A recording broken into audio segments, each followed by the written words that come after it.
Well, thank you very much. We had some great meetings in France. The group of people used to be the G8, now it's the G7. I don't know if that was a good deal or not, but it's a G7, and we have a G2 coming up, and then we have a G20 coming up. You know what the G2 is, I think, most of you. Well, thank you very much. We had in particular some very good conversations with Prime Minister Modi, India, and we're doing trade deals. We're doing a lot of things. A lot of things are happening between the United States coming up, the United States coming up. Doing the best we've ever done with over $90 billion. We had in particular building factories, very good conversations with Prime Minister Modi. Prime Minister is building a lot in the United States. And we're doing trade deals, spending a lot of money on a lot of things. We appreciate that job. The United States. I just want to say, I've been my friend for a long time now. The best we've ever done. Had a great relationship. We had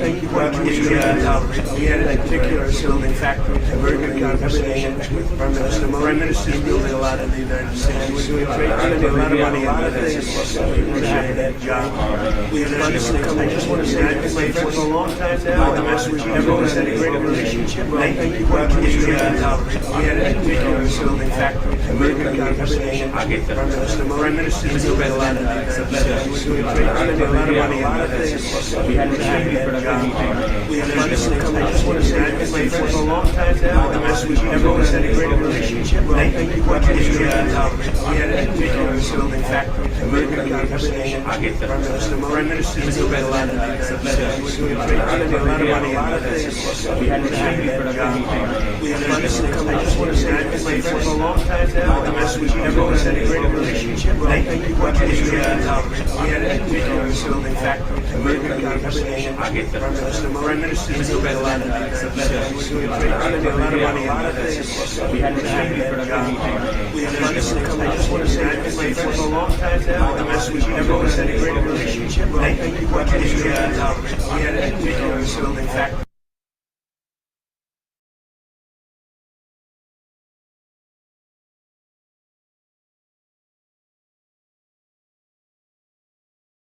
शांति बनेगी। Thanks to your efforts, Mr. President, new hope for peace and stability in the region has been rekindled, and I'm confident that this will lead to a long-standing peace in the region. Excellency, आप और हम सभी इस बात से सहमत हैं कि हॉर्मुज का खुला रहना एक वैश्विक अर्थव्यवस्था के लिए बहुत ही अनिवार्य है। Mr. President, you and I agree that keeping the Strait of Hormuz open is vital for the global economy.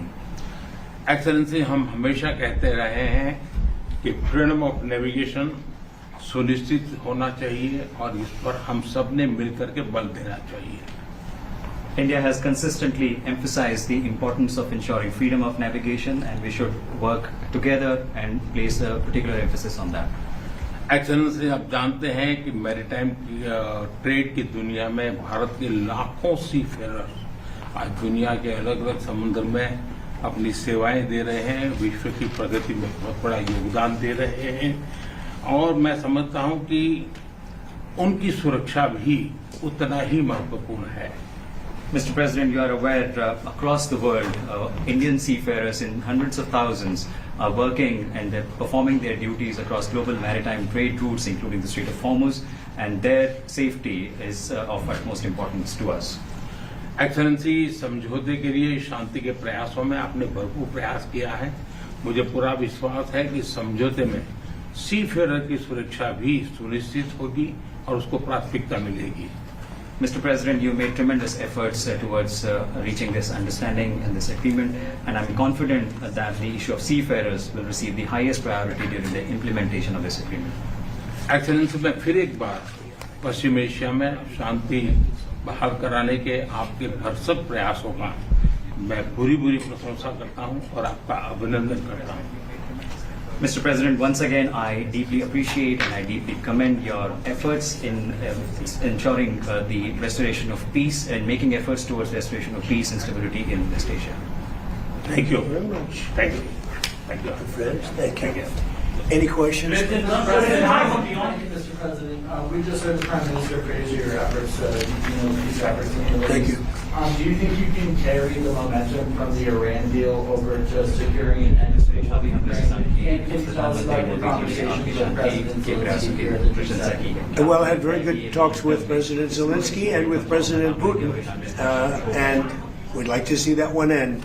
I ended 8 wars, and to be honest with you, I thought this would have been one of the easier ones, but they're not liking each other too much, and that makes it much more difficult. But we're working. I had 2 good conversations with President Zelensky and with President Putin.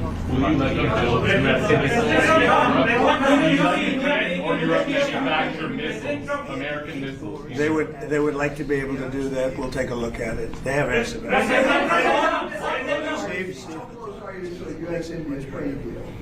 Very close. We've been there for a little while.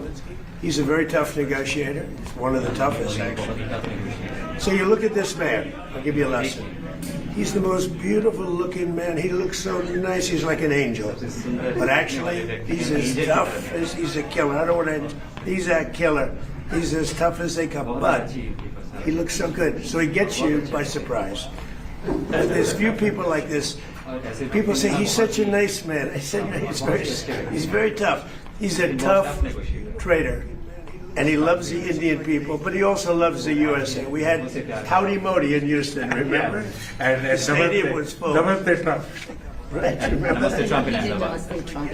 that was great. And we'll be going to India sometime in the future.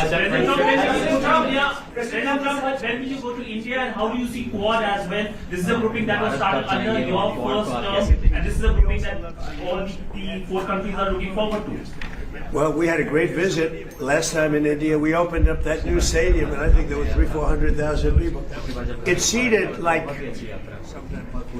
about 150,000, and there were 250,000 outside, and there were 100,000 on the grass. That was, I don't know if that record's ever been broken, but I had a great time in India. Do you expect India to play any role in West Asia? Say it. Do you expect India to play any role in West Asia? Yeah, I do. I think India plays a big role in everything.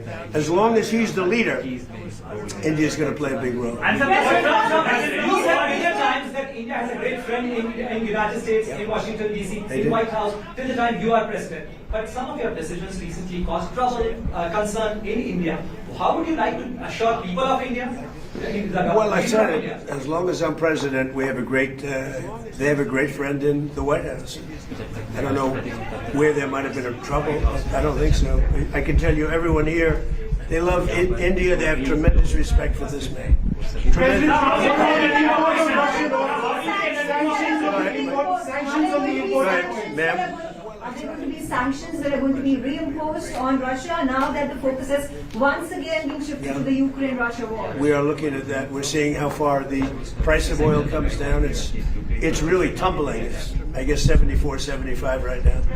So it's down. It's soon going to be at the number that it was 4 months ago. It's pretty amazing. And on top of that, we will have an Iran without a nuclear weapon, which I can tell you the Prime Minister feels very strongly about that too. What is your from European or G7 leaders? They were to a leader, and we had G7 plus many others came, as you know. To a leader, they were thrilled. They could not have been happier. Well, this gentleman came, and that's a big get. He came, and they cannot even believe that it happened. It happened quickly, but it really didn't happen quickly. It happened. It's been happening for a long time. It's been happening from my first term, when a very evil man named Soleimani was killed. That's when it started. And nobody else did this but Trump. You know, you look at our president, 47 years, Iran took advantage of the world, the Middle East, but the world. Nobody did anything. The Obama deal was one of the dumbest deals I've ever seen. It was a road to a nuclear weapon. My deal is a wall to a nuclear. You're not going to have it. It's a wall to a nuclear weapon. Minesweepers? Do you want the Europeans to send minesweeper boats? We don't need them, but if they want to send them, I think it's good. Has anyone committed to Yes, all of them. All of them. The ones that have that kind of equipment have. But every one of them have committed to being involved in something. And at this point, do you feel that Vladimir Putin is more responsible for the ongoing conflict in Ukraine? Well, I don't want to comment on that because I'm trying to get it settled, and that doesn't make it easy. Mr. President, you're on the cusp of making history with the possible peace in the Iran conflict. I like this guy. You know, Subhendu from Doordarshan. your reporters are much nicer than mine. I'm Subhendu Go ahead. from Doordarshan. But there is also tragic loss of lives of Indian sailors recently, sir, in American strikes. Any words of condolences for the grieving families, sir? Yeah, I do. I heard about that. It's a rough profession. There's no question about it. And we work together on it. This has been happening throughout time, but we work together on it. Yeah, so, yeah, we love all of those people. They're great people. Yeah, please. Well, as long as it takes to get everybody else approved. I mean, they were doing a rush act, and we didn't get anything for it. Look, he's a very legitimate guy. He's very smart. He's a brilliant guy. Look at the job he did at Fannie Mae, Freddie Mac. I mean, it's worth probably $1 trillion right now. So we put him there, but all of a sudden it was like a rush act by the Democrats. And they said they were going to approve FISA. And I said, but we want FISA approved, but we want the Save America Act approved. Voter ID, proof of citizenship, no mail-in ballots, with exceptions, like for the military, you're traveling, disabled. Very, open and generous. We also want no men playing in women's sports, and we want no transgender mutilization of our children. None. Those are 5 things that are 99% that's all we want. It's not a lot. The Save America Act. And that can be passed any way they want to pass it, but I'm not going to sign FISA unless it's done. And this was like a rush act. It was a rush act by the Democrats. All of a sudden they want to get... And why are they afraid of this guy? I mean, they're so afraid of him, they'll do anything not to have Pulte go in there. He's a very capable guy, and they're worried about that. Mr. President, Yes, ma'am. Please. You said the Iran deal, the text is still being finalized. How confident are you that this Friday signing will happen? You're talking about this one, on the deal? Deals are amazing. I've done them all my life. I've gone into deals that were 100% and they don't happen. I've gone into deals that there was no chance of getting them done, and it happens, and they happen easily. So you never know with deals, do you? But you're going to find out pretty soon. I think it'll be done. They want to sign. They want to get back to a normal life. We hit them very hard. Don't forget, people talk about when this started. This didn't start 3-4 months ago. This started years ago when I took out Soleimani. That was a big event. There are those that say it was the biggest event in the Middle East in 50 years. So we took him out, and they became a much different country. And then I terminated the JCPOA, that's Barack Hussein Obama's horrible deal. It gave them a nuclear weapon.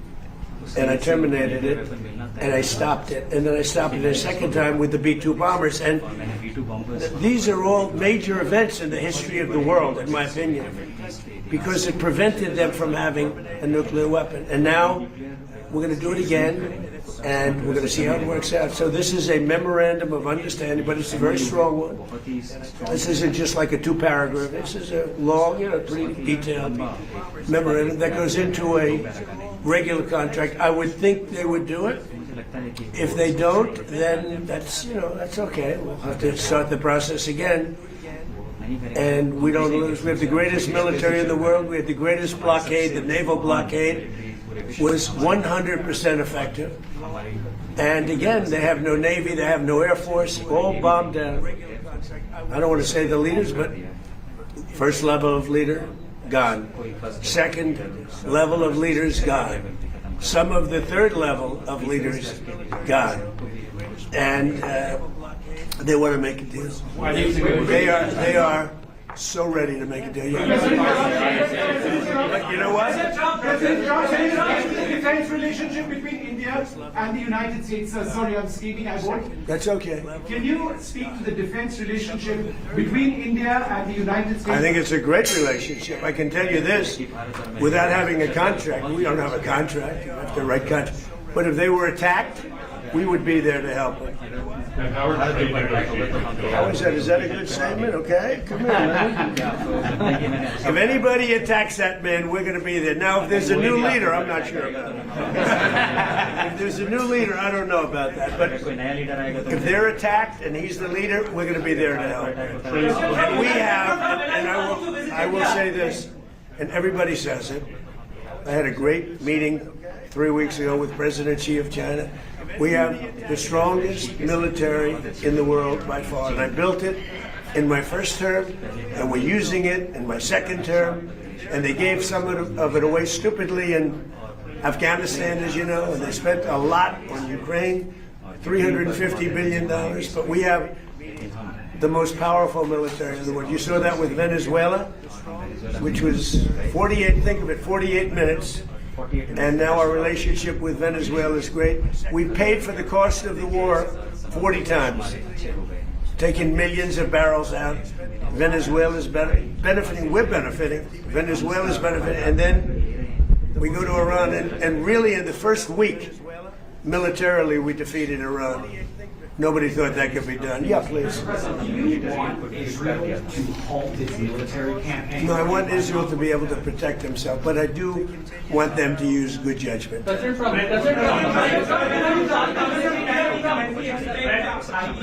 Indian professional to be getting more opportunities in the United States under your presidency? What does that mean? What? Highly skilled professionals to get more opportunities here in the US. Oh, yeah, sure. I mean, always. Yeah. We've always had tremendous relationships in terms of employment with India. Very talented people. We've seen European leaders interact very warmly with you at the summit. Do you think that they're coming around to your worldview? Well, I think they think I was right. I'm sort of always right. You know, when you get right down to it. I think they think I was right. They feel good. Now all of a sudden they all want to be involved. There's no reason to have them because it's pretty much over. But they all want to be involved. He'd be involved if I wanted, but we don't want to waste his time for his people. No, the European leaders. The meeting we had today was just the leaders. I don't even say the European. The leaders that we had met with, in addition to the 7, we had quite a few come in. They all were willing to get involved. Thank you. Thank you. We had a great meeting on AI. We had all the top people here, and it was a great meeting. And as you know, we're building tremendous numbers of plants, but AI, we're building the biggest in the world. We're number 1 in AI by a lot, and it was a very productive. Negotiations with Anthropic. He was here. Going fine. I think it's going fine. Energy cooperation. How do you see energy cooperation? India is diversifying, buying more energy from across the world, including United States, and Siddharth from beyond. How do you see India buying energy from you? India can do anything they want with us. We have the best relationship. We cannot be closer than we are. Would you say that, sir? I don't think we can be any closer. Both him and I and our nations, but it really starts with the two of us. We cannot be closer. Thank you very much. Do anything they want with us. We have the best relationship. We cannot be closer than we are. Thank you very much. It's a great honor to have Prime Minister Modi of India. He is a great friend of mine for a long time. It really starts with the two of us. We cannot be closer. Thank you very much.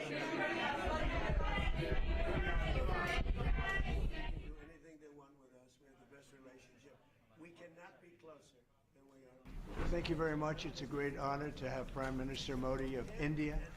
He is a great friend of mine. Hello, everyone. Hi.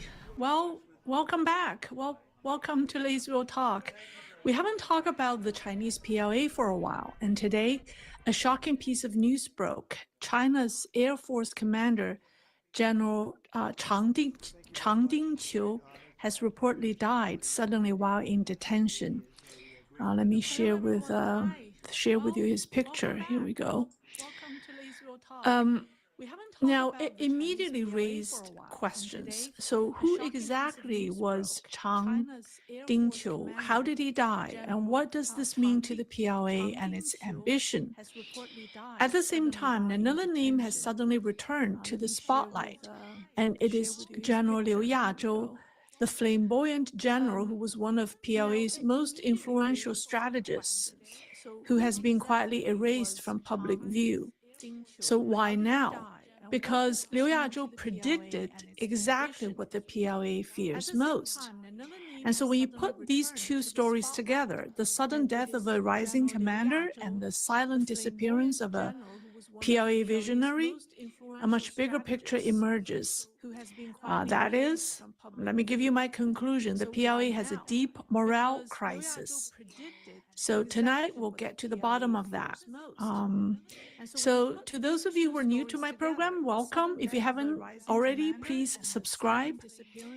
Here we rely on logic, common sense, and evidence to uncover the truths behind China news that is never meant to be fully told.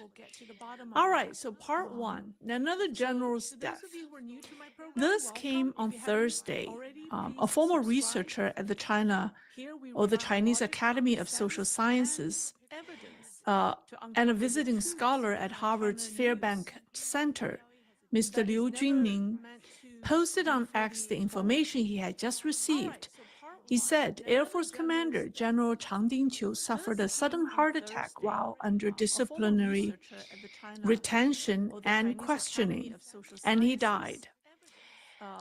He added a disclaimer. He said the information had not been officially confirmed and was shared for reference only. Even with that caveat, the news sent shockwaves through the entire Chinese language public sphere. And later, several other sources corroborated his claim. So yes, after a long list of generals being purged in the last 12 months, we've seen another one. And this time he isn't purged, he's dead. And General Chang was no ordinary general. So let me tell you who he is, or who he was. He was born in 1967 in Henyang, Hunan. So at age 45, in July 2012, he was promoted to Major General in the PLA Air Force. And in 2015, after Xi Jinping had fully consolidated power, China staged a massive military parade marking the 70th anniversary of victory in the war against war against Japan. And it was the first major parade of the Xi Jinping era. And during that parade, General Chang personally piloted a J-10 fighter jet, flying over Tiananmen Square to receive Xi's inspection. And among the 56 generals leading parade formations, he was the youngest. He was then promoted to deputy commander of the Southern Theater in 2016, making him the youngest active duty theater level officer in the entire military. And in December 2017, he was transferred to the Central Military Commission's Joint Staff Department as a Deputy Chief of Staff, formally entering the Corps Command System. Then in 2021, he was promoted again to Commander of the Air Force, and he was personally elevated to a full general by Xi Jinping himself. At 54, he was the youngest full general in the PLA's publicly recorded history, and one of the youngest theater-level commanders in over a decade. And as expected, he became a Central Committee member at the 20th Party Congress. Now, interestingly enough, before the Party Congress, actually a year before the Party Congress in 2021, Japan's Nikkei Asia reported that Xi Jinping was likely to promote several hardline generals supportive of his military action against Taiwan, and General Chang was one of them. Let me see picture. There were three of them. These were the three generals mentioned by Nikkei Asia. So he was the other ones, you probably recognize them. Li Qiaoming from the army, Xu Qilin from also the Air Force, and then here we have Chang Dingqiu. So if I must summarize General Chang in one sentence, he could be described as the standard bearer of the younger generation of Xi Jinping-aligned military leaders. It was personally cultivated and promoted by Xi Jinping and was one of the most representative figures of that cohort. It was comparable to another one, Lin Xiangyang, the former commander of the Eastern Theater Command, who was one of the 9 generals who were sacked right before the 4th plenum, right? But compared to Lin Xiangyang, General Lin wasn't a Central Committee member, but General Chang was. So in practical terms, if Xi Jinping were ever to launch a war against Taiwan, the Air Force commander would have been an indispensable corps commander. So here's the question, what happened to him? Let's look at his last public appearances. His final confirmed appearance was on September 28th at the China International Aviation and Aerospace Exhibition, where he delivered a speech as Air Force commander. Earlier, on July 31st, he attended the PLA's annual reception hosted by the Ministry of National Defense for the PLA's anniversary. So after his last appearance at the expo, the Aerospace Expo, then came the 4th plenum in October, and people began asking a critical question. Did General Chang show up at the 4th plenum? He should have been, because he was a Central Committee member, but he didn't. He was one of the 37 people absent from the 4th plenum. At the time, it was said that a striking 63% of military delegates were absent, and he was obviously one of them. So that's when speculation exploded. Had something already gone wrong with the Air Force commander? Well, the latest disclosure did not specify the time of his death. It only mentioned 2 things, the location and the cause. The location was a military disciplinary detention facility, and the cause was a sudden heart attack. Now, these 2 details immediately raised red flags. Red flag number 1. Now, General Chang is now rumored to be the 3rd full general to die while under military discipline inspection detention. Before him, there were 2 others. You probably recognize their names and faces. That's General He Weidong and He Hongjun. Both disappeared months ago. In both cases, reports of death first surfaced through independent sources, and both allegedly died while being interrogated. Later, before the 4th plenum, authorities officially announced the downfall of the so-called 9 generals, which included these 2. So like He Weidong and He Hongjun, General Chang is considered someone close to Xi Jinping, and that's deeply unsettling. So why are senior generals, especially those tied to Xi Jinping, dying one after another from sudden illness while under detention? And this is the most chilling aspect of this entire story. So that's red flag number 1. Red flag number 2, Chang Dingqiu is the 3rd high-ranking figure said to have died of a sudden heart attack. The first 2, you probably, well, okay, the first one is former Premier Li Keqiang, who reportedly died of a heart attack while swimming in Shanghai. And the second one is also former Air Force commander, but who also rose to the rank of being the vice chairman of CMC, General Xu Qiliang, who was Zhang Youxia's predecessor. He also reportedly died of a heart attack while jogging this past summer. I should say early summer. Yeah, it was early summer. So both were retired. So Li Keqiang and Xu Qiliang both were retired. Both had access to the best medical care the CCP offers to their officials. Even He Weidong at one point was rumored to have suffered a sudden heart attack in detention and being sent to the PLA's General Hospital 301.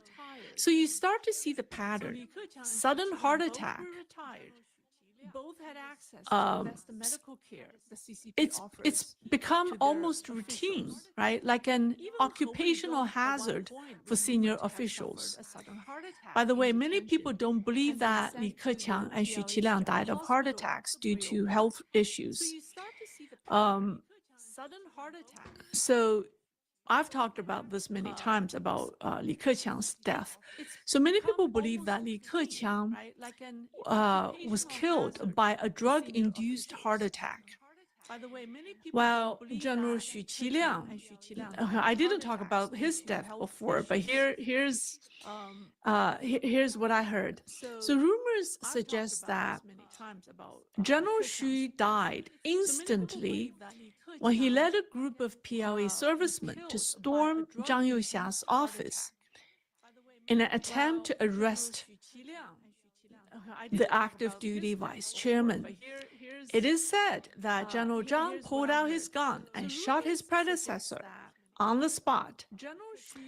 And that's the true cause of Xu Qiliang's death. Again, that's just whispered speculation, not confirmed. I mean, his death is officially confirmed, but the cause of death is officially heart attack. But rumor has it that he was shot. All right. Now, with the sudden death of a 50-year-old active duty Air Force commander, reportedly from a heart attack, those suspicions look even more credible because something, the eerie similarity of, the occupational hazard of a heart attack is eerily similar, right? Something doesn't add up. Red flag number 3. Chang Dingqiu was only 58. He's not even 60. Let me try to put his picture back so you know who I'm talking about. There he is. He is 50 years old. And remember that there's a critical detail about him.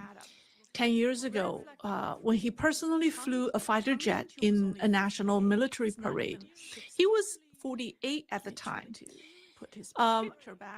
CCP state media in their reports emphasized that he had already reached the maximum allowable age for fighter jet pilots. So that tells us one thing very clearly: his physical condition was excellent. Heart disease is a chronic illness. It doesn't normally go from fighter jet pilot level fitness to sudden death overnight. It is extremely difficult to believe that a man healthy enough to fly combat aircraft a decade ago suddenly deteriorated to the point where one heart attack ended his life. So that's just very suspicious. Now, consider the location again. A military disciplinary detention facility. He was a full general, a Central Committee member, who is considered a vice state level within the CCP's ranking order. So for him, the facility has to be military, for high-level officials or officers, military disciplinary detention facility has to meet some safety measures for 2 purposes. One is to prevent suicide, and 2 is to prevent medical emergencies when these individuals are being put under extreme pressure. Medical teams are always on standby. This is not special treatment. It's standard procedure to prevent them from dying prematurely before they tell everything. And in the military system, controls are even tighter. So if you're truly under investigation by the Military Discipline Inspection Commission, the chance of suicide is near zero. So in my view, and also in the view of many people, suicide is not the most likely explanation. And yes, in theory, it's possible he had a severe heart condition and just collapsed within seconds. But that possibility exists only in theory. So in my judgment, the most likely explanation is homicide. Either he couldn't survive torture, and yes, torture is routine in these disciplinary investigations, or he died due to a fatal error during interrogation, or he was deliberately eliminated. So what does that mean? It means killing has begun in the PLA's purges. Now, why? You might ask the question, why? Well, what did he do? Remember a few weeks ago, I would say more than a month ago, probably 2 months ago, right around the time of the fourth plenum, there's a well-known China expert who fled China. Her name is Cai Xia. Professor Cai, who used to teach at the Central Party School. She gave an interview about, right around the time of the fourth plenum. And he made a crucial revelation. And he said that He Weidong, Miao Hua, and the others, the 9 generals, allegedly worked together to build a private army for Xi Jinping, aiming to seize power once again from Zhang Youxia. And here's the key point. You cannot stage a coup with ground forces alone. You must coordinate across all branches, right? Now think back. Before the fourth plenum, the PLA wrote out the 9 generals cases, or the case, all tied to one investigation because they were all accused of disloyalty and undermining the CMC. And look at the positions involved. The 9 generals were CMC vice chairman, political work chief, joint staff leadership, army commander, navy commander, rocket force commander, armed police commander. Only one branch was missing, the Air Force. That's why many people initially believed that Chang Dingqiu had narrowly escaped. But then the fourth plenum opened and he was absent. No explanation, and that's when it became clear that he was already in trouble. But his case likely wasn't finalized in time. So based on the timeline, I believe Chang Dingqiu most likely died after the fourth plenum. And it's just not me saying this here. Several military insider channels reported in late November that Chang had fallen and was under investigation. So we have multiple independent sources pointing to the same person in trouble, and these people pointed this at different times.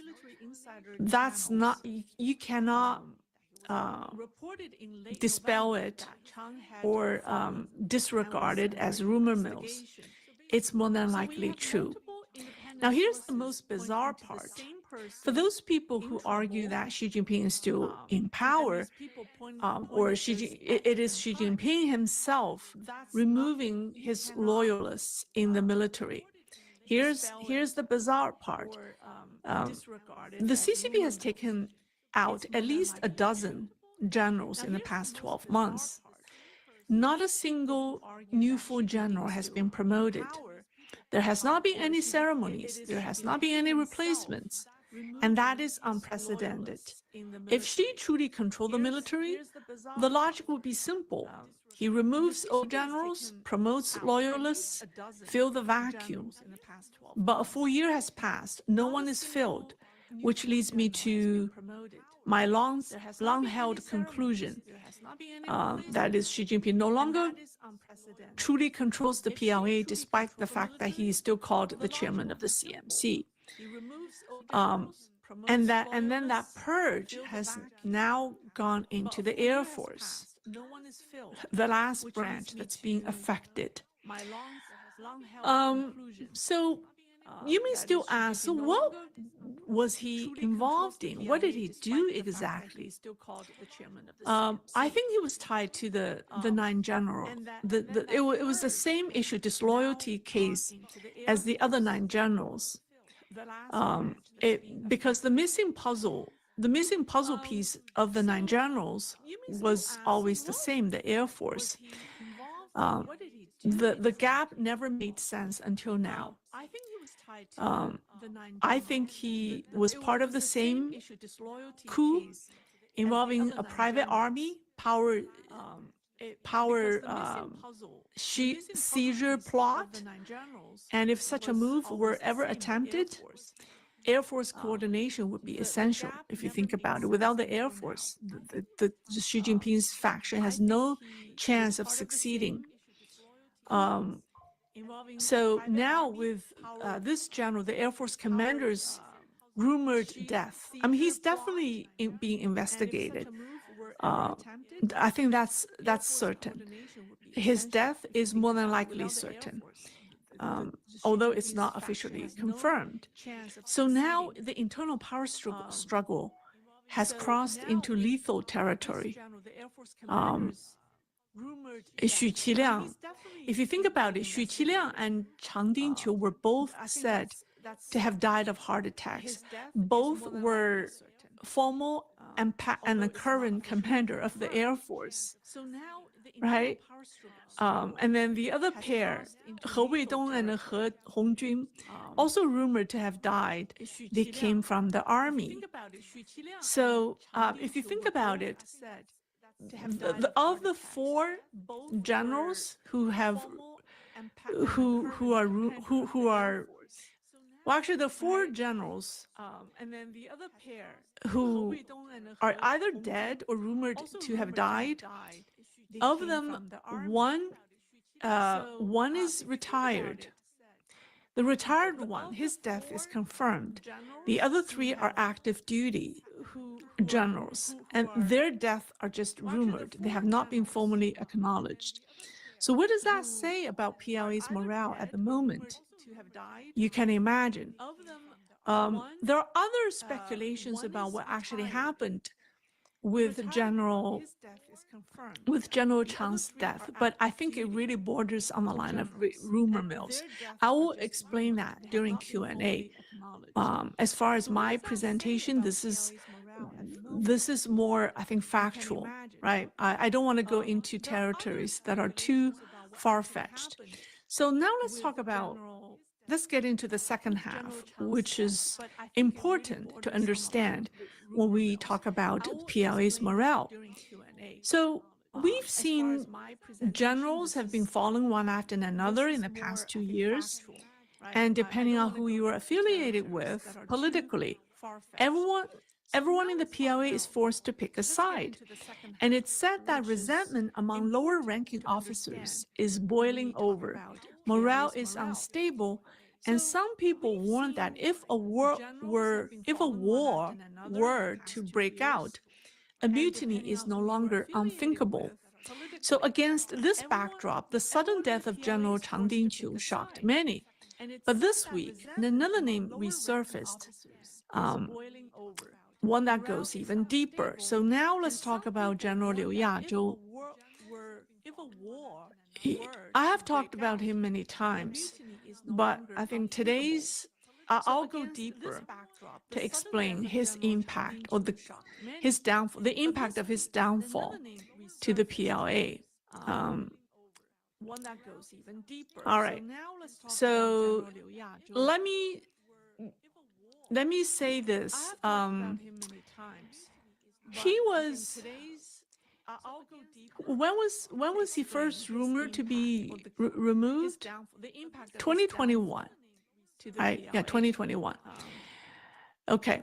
So let me go back. So let me talk about who he is. He's one of the PLA's most influential strategists.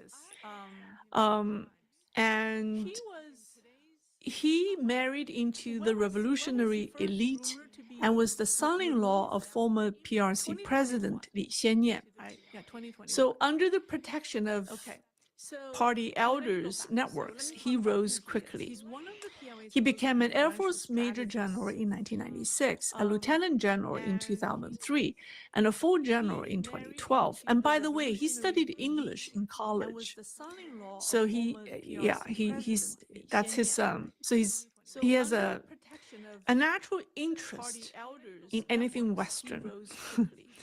So for 7 years, he served as political commissar of the PLA's National Defense University, the highest military educational institution in China. And that matters because the National Defense University is not just a school, it is the pipeline that produces China's future senior commanders. Many of today's top officers passed through its halls. Many were General Liu Yazhou's students and subordinates. So when Liu fell, it wasn't just one man being removed. It was an entire network being silenced. This week, a Chinese political commentator, his name is Du Zhen, wrote a piece about General Liu Yazhou in a Taiwanese media called Up Media.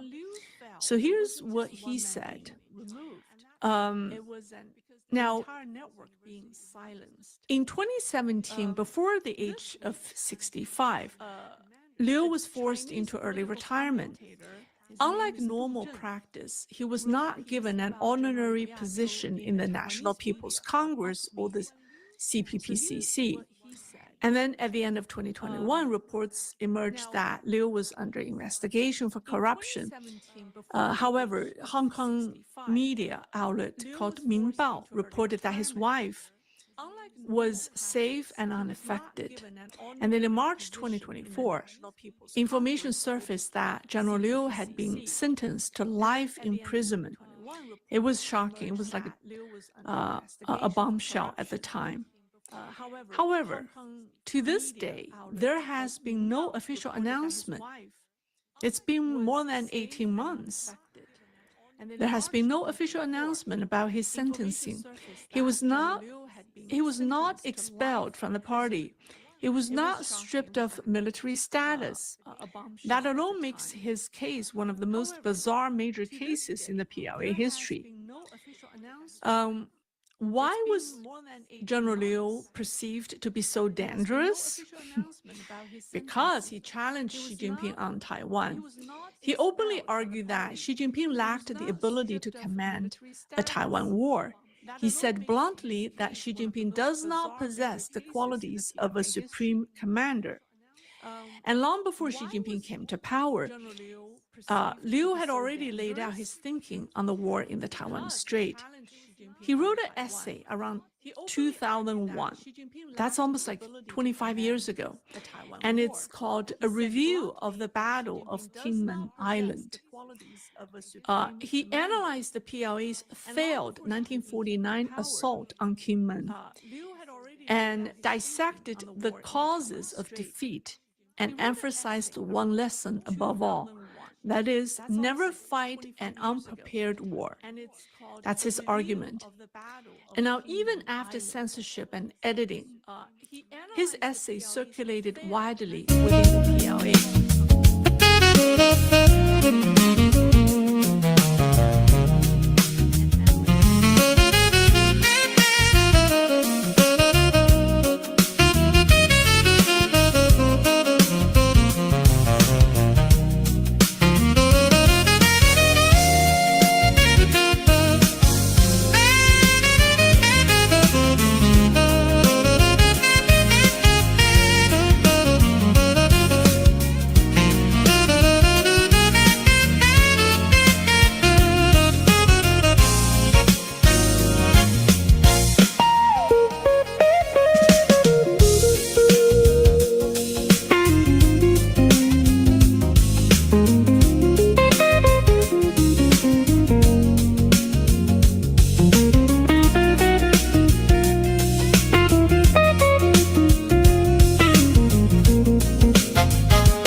People started to think it was going to happen when Iran was making some very positive statements. The stock market has surged to record highs, picking up thousands of points over the last short period of time. Thousands of points. And oil is dropping like it has never dropped before at levels that went in numbers.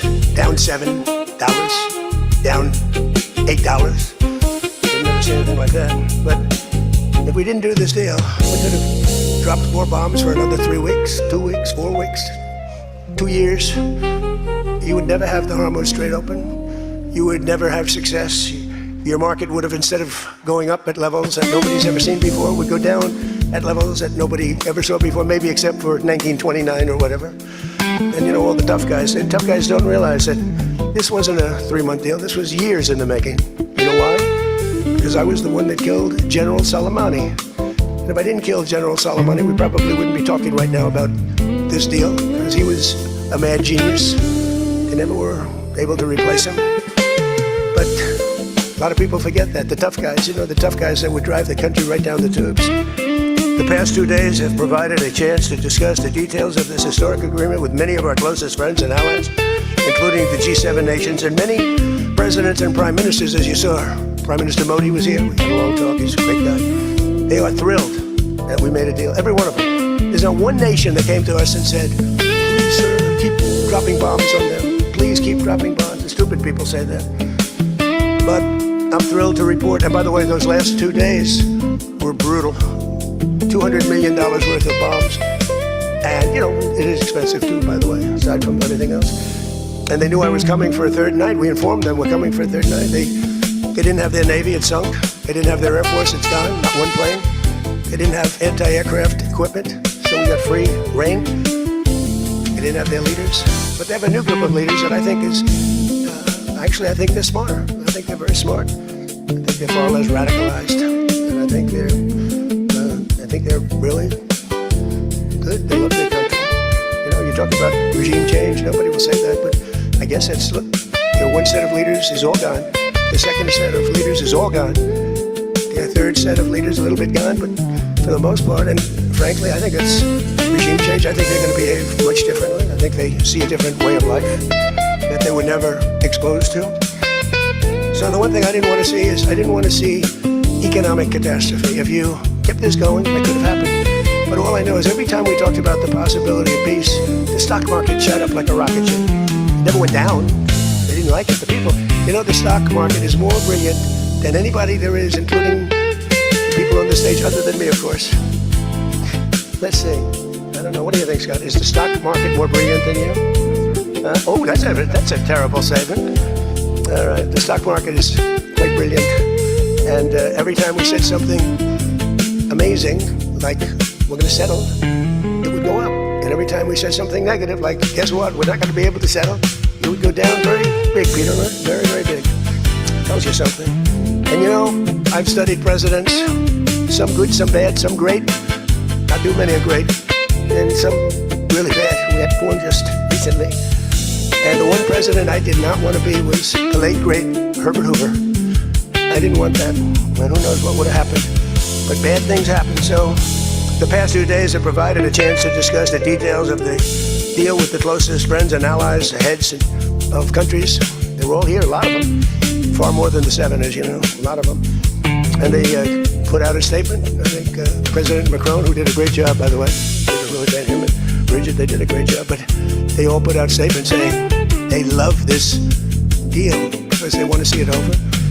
And they love the fact that the hormones, don't forget, if we were going to drop bombs, let's say we went another month, another 2, 3 months, maybe weeks, could be another 3 months, could be whatever. What do you have left?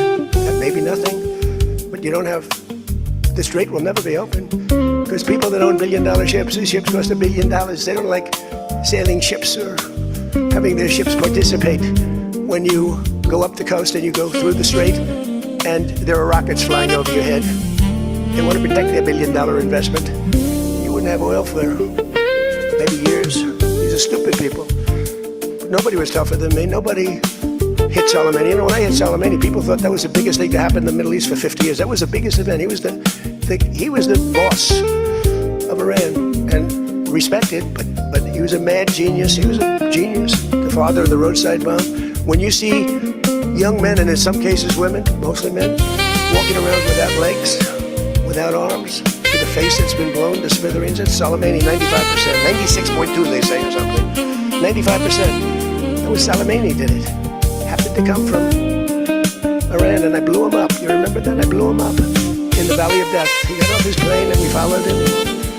And in all fairness, because they've been wonderful to me, Israel, but they didn't want to do that attack. They were all set the night before the attack they informed me. They didn't want to do it, so I had to make a decision. I made the decision to do it.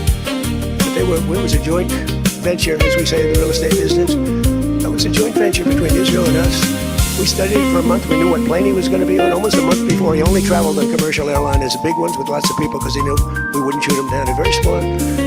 But we knew he was going to be on that plane, followed him, and then Israel informed me that they won't do it.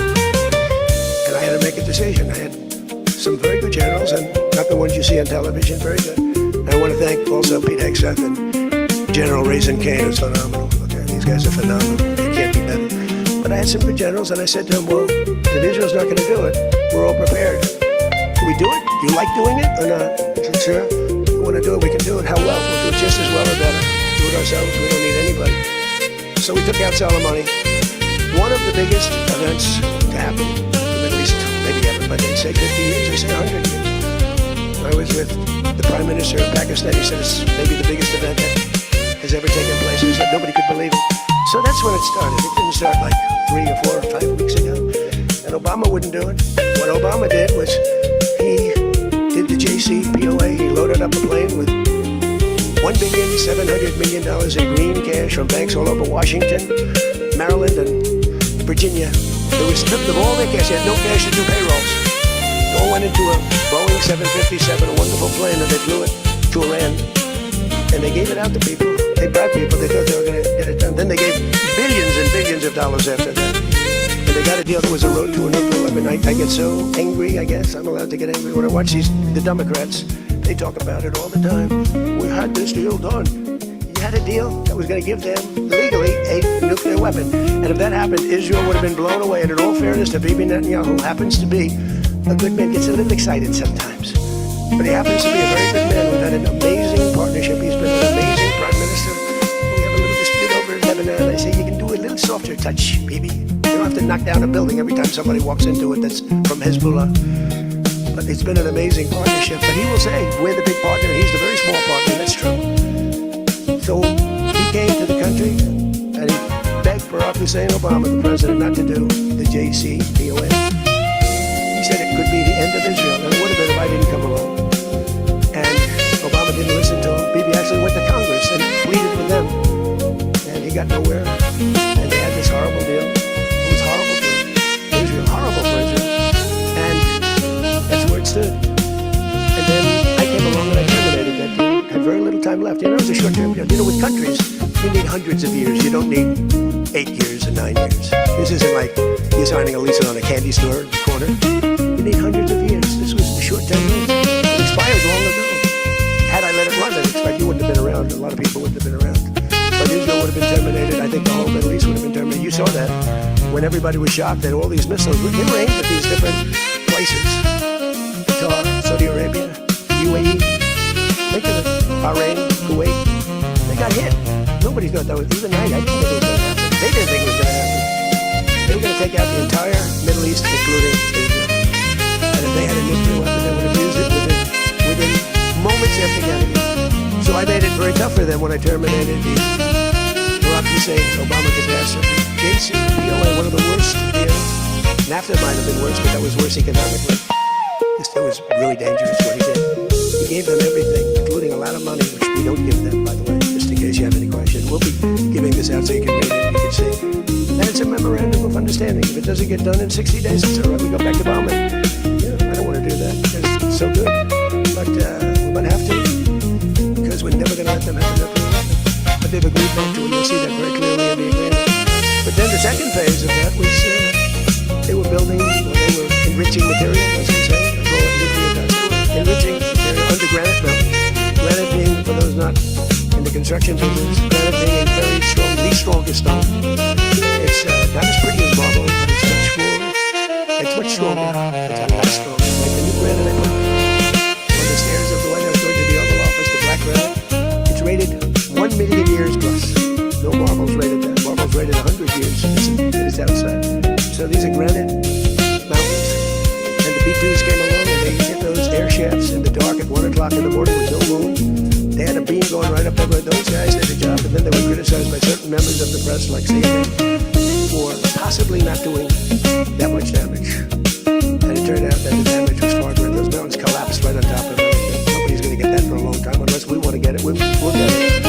But we're the only ones that can. And they say China has the equipment to get it, and we have the equipment to get it. And it's actually not valuable. Not a lot of value, but we like to get it psychologically, but nobody's touching it. We also have cameras. That's what Space Force says. We have the greatest military in the world, by the way.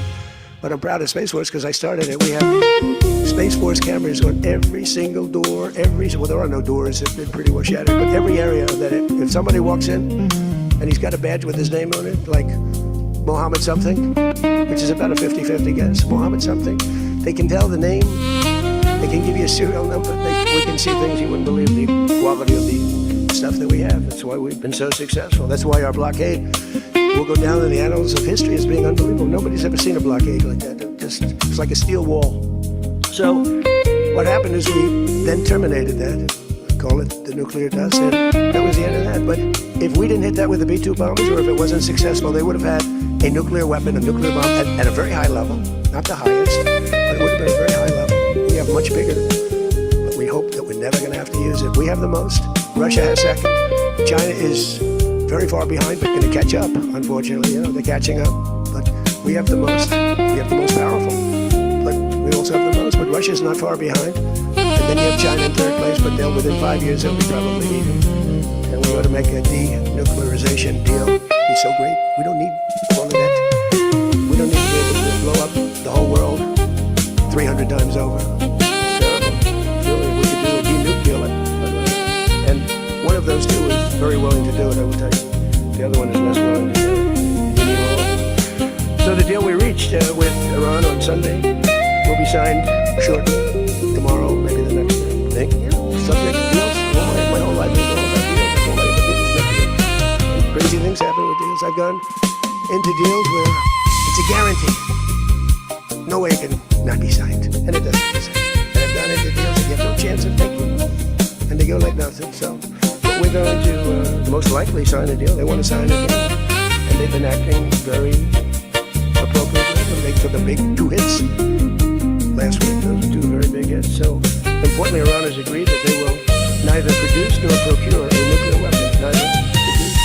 Because originally they said they talk about that they will not develop a nuclear weapon. And some people found it okay. These guys didn't do it. But some people that I didn't like said it won't develop. I said, what happens if they should buy? I don't know. It's very dangerous for somebody to sell because whoever sells them a nuclear weapon will get nuked themselves. If they sold a nuclear weapon, only a few they could do it. They would be nuked. They wouldn't have that country long. So it's a very dangerous thing for somebody to do. But I wanted it in there. So it's develop, procure, buy, anything. And you'll see that when you see the agreement, but it's appropriate that we release the agreement. And we did send a copy to Israel, by the way. They've been a good partner. Again, I think they could do better with respect to Hezbollah. I'm not saying they shouldn't protect themselves. I'm saying when 2 drones are shot into the desert and drop harmlessly, you don't have to knock down buildings in Beirut. They could behave better. And frankly, they could do a better job. I love them as a partner. They were terrific.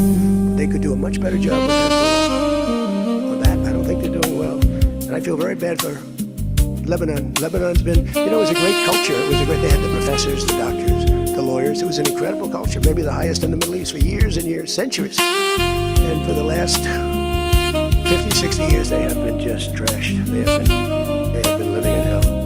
So they'll work closely with us to turn over the so-called enriched material that's very deep in the bowels of the earth. Very deep. Nobody can get it. So it's not important that we do it quickly, but we can do it fairly quickly. When we have a chance, we'll do it. But in the meantime, we have cameras on every inch of it.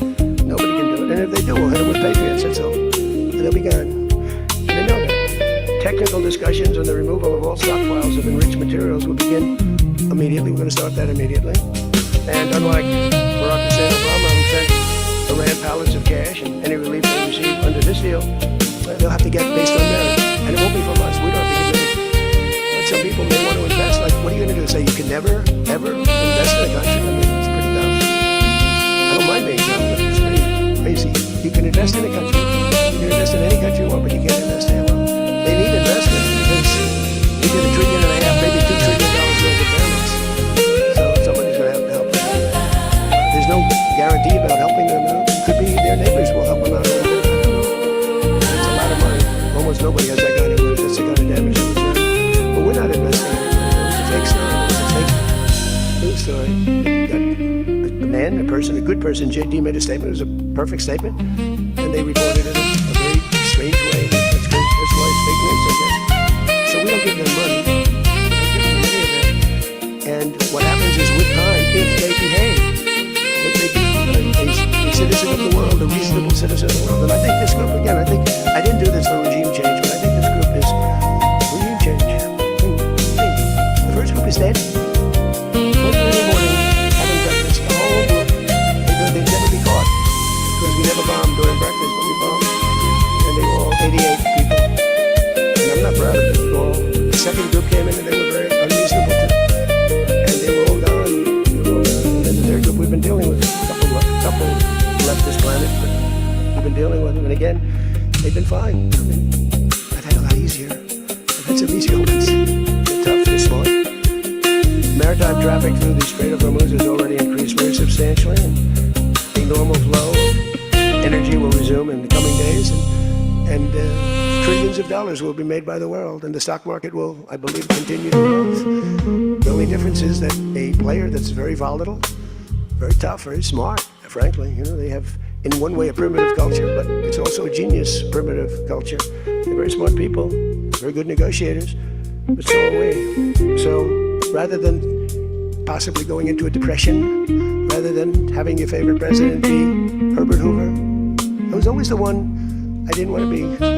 I wouldn't have preferred Nixon. I wouldn't have preferred, plenty I wouldn't prefer, but the one I always thought of, Herbert Hoover. And he caused it. He raised taxes too fast, and he raised interest rates too fast, all at the same time.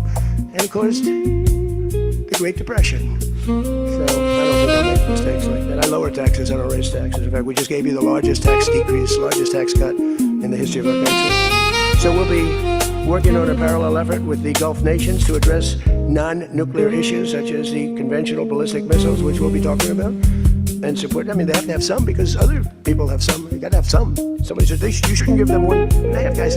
I like some of these guys, but I don't think they're smart. Sir, you shouldn't let them have any missile. He said, well, what am I going to do? We're going to let Saudi Arabia have missiles, but they can't. Yes, sir. Yeah, it doesn't work that way. It doesn't work that way. Missiles aren't the problem. Missiles, they hurt a little location, but they don't blow up the planet. So the Gulf nations will address the non-nuclear issues. We'll be talking about the ballistic missiles, and we'll talk also about the terrorist proxies that they have. We don't want that to happen. But I want to thank our partners in both Pakistan and Qatar. These people work so hard. And they knew them a little bit. In the case of Pakistan, quite well. In the case of Qatar, they were sort of at odds. And Qatar was great because they had right next to them. When I flew from there, from that location to Saudi Arabia, I'd fly for 40 minutes, and I'd fly to UAE for 40 minutes to great leaders there, by the way. In the case of Saudi Arabia, the father's still alive, and he's fantastic, and the son is going to be great. He's going to be great. The Crown Prince. And Mohammed at UAE is an incredible warrior. He was dropping bombs. Last week I said, who the hell's dropping all those bombs? It was UAE. Mohammed. But every administration for decades has sought to get Iran to relinquish its nuclear ambitions, but the threat only got bigger. The words got bigger and bigger and stronger and bigger, and nothing ever happened. And Iran got stronger and tougher. If we didn't blow them up the first time and then blow out those weapons, they would have been unstoppable. They should have done what I'm doing and what I did. Should have been done years ago. Would have been much easier, much less firepower.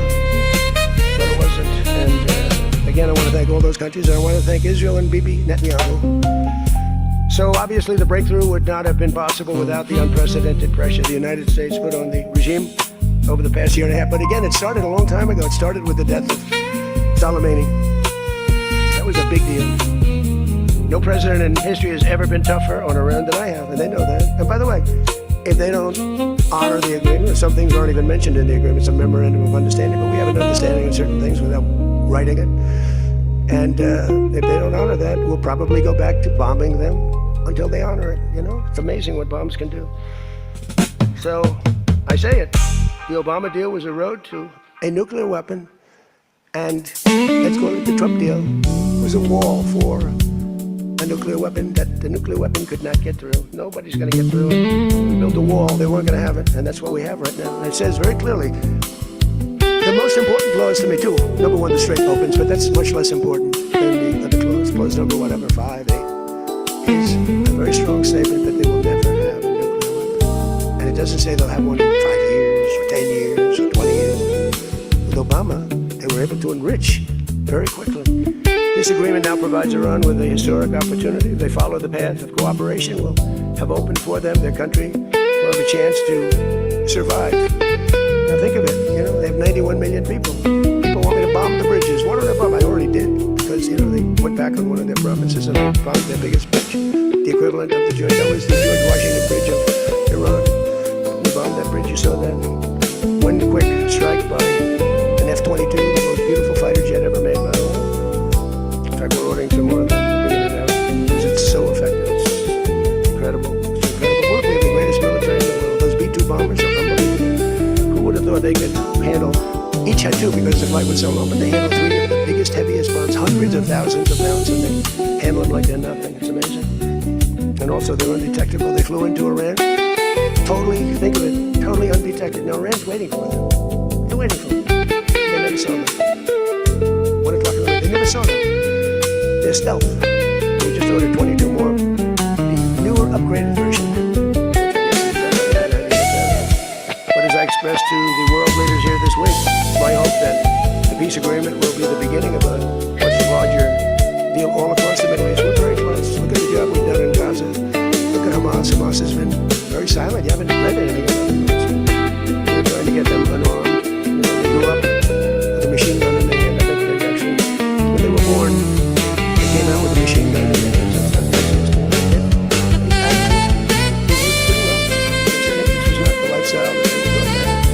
but including an end to all Iranian aggression and an end to war and terror in Lebanon. So the Lebanon piece is something we'll have to work on a little bit. It's a very small piece of the puzzle, actually, but it still makes a lot of noise. People in New Zealand give us the money and the elements, but they have Hezbollah, and got to get that done one way or the other. We'll do it. I think Israel can do a much better job on it. Syria would love to do it. I was very responsible for a gentleman in Syria that's now the president of Syria. He's done a tremendous job. He put that country together in a year and a half. Sort of like our country. A year and a half. It's pretty similar size. They said, please don't put him in. He's a very violent man. Al-Qaeda. They said, well, I know one thing. A Boy Scout's not going to work. And he's actually done a very good job. He'd love to go in it. You know, Hezbollah is an enemy of his. And he'd go in it. But he wouldn't knock down buildings every time he gives us somebody. He'd just go and get him with precision. But I don't know if people want that. Maybe they don't. Maybe Lebanon doesn't. We have to be guided a little bit by Lebanon. And by the way, the president is going to be coming. Prime Minister president is going to be coming over to see us very shortly over the next week or two. But man, he's living a tough life. He's got tough groups of people, and it's amazing. Amazing there is a Lebanon with all they've been through. They have been treated worse than just about, I think, anybody. Disrespected incredibly.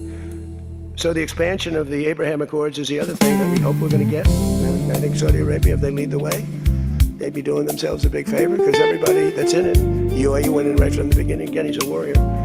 And they never got out. Nobody ever got out. You think maybe during the war, they were all afraid of, everybody was afraid of Iran. And that's why we ended up with the original members. But then when the election was rigged, that's right. And I wasn't here at all. Nobody cared about anything. The country went to hell in every way. That was the least of it. Middle East was the least of it. The country went to hell, allowing 25 million people into the country. Unchecked and unvetted, many of them criminals, many of them murderers. 11,888 murderers allowed into our country. So this was the least of it. But the past 2 days have also provided an opportunity to discuss a number of other key issues with members of the G7 and our partners. Yesterday morning we had a productive conversation on the war in Ukraine. I spoke with President Putin. I spoke with President Zelensky, and he was there. President Putin I spoke over the phone with. Something going to happen. There was a lot of people, a lot of soldiers, losing soldiers. Both are losing a lot. Russia's losing more, because they're the offensive ones. And when you're offensive in war, you lose more. Pretty simple. But I provided an update on my call Sunday with President Putin and expressed my continued hope. We had a very good conversation with President Putin and a very, very good conversation with President Zelensky. I think they both want to do something. They just don't know how to do it. They want to do it, they just don't know how. In our session yesterday afternoon on international partnerships, I offered an update on how the United States is leading the world in responding to the Ebola outbreak in Africa, sending $375 million in aid so far to help stop and contain the crisis at its source. And we've done great. It was the president, a couple of presidents came over, by the way, African nations, and they were so happy with what we did. But where it's unfair is we gave $375 million. The rest of the world gave essentially nothing, maybe a couple of bucks, but nothing. And they were all saying, thank you so much. And I think they've done a good job. It's a terrible thing. Ebola is a terrible thing. That's an unbelievable one. Fortunately, it's not like COVID where it's that easy to spread around, but it's rough. And we've done a good job. We've moved people to certain quarantine, certain locations. But today we also had excellent meetings on the economy and artificial intelligence, which is amazing what's going on with that. It's going to be the biggest thing ever. We have to be very careful with it. It's both great and could be bad. We have to be careful with it. But we're leading China, we're leading the world on that. We're allowing them to do their own electric plants, because they need, as an example, those buildings are so big, and they're not taking the community's electricity. I gave them the right, it's my idea, I gave them the right to build electric plants, like Con Edison in New York, big windmills, and they come up with plants that nobody's ever seen anything like them. These are like very high IQ people. So they're actually building electric plants. So, because otherwise they could never build a building, because the grid is old and tired and broken and a mess. So they're building it, and they're going to sell very cheaply, they're going to sell their extra electricity into the grid. So we take care of a lot of things, like California, which doesn't have nearly enough electricity. They don't know what they're doing there. And instead of having blackouts and brownouts, they'll be able not to.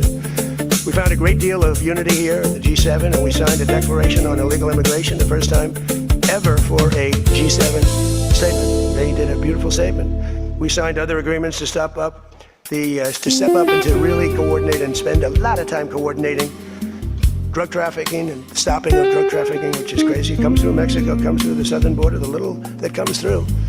They find a way, they put it, they're genius. If they would use that genius for good, they'd be very rich people. They have it in engines, they have it in hubcaps, they have it in areas you wouldn't even believe, they have it in the structures of cars. Most incredible thing.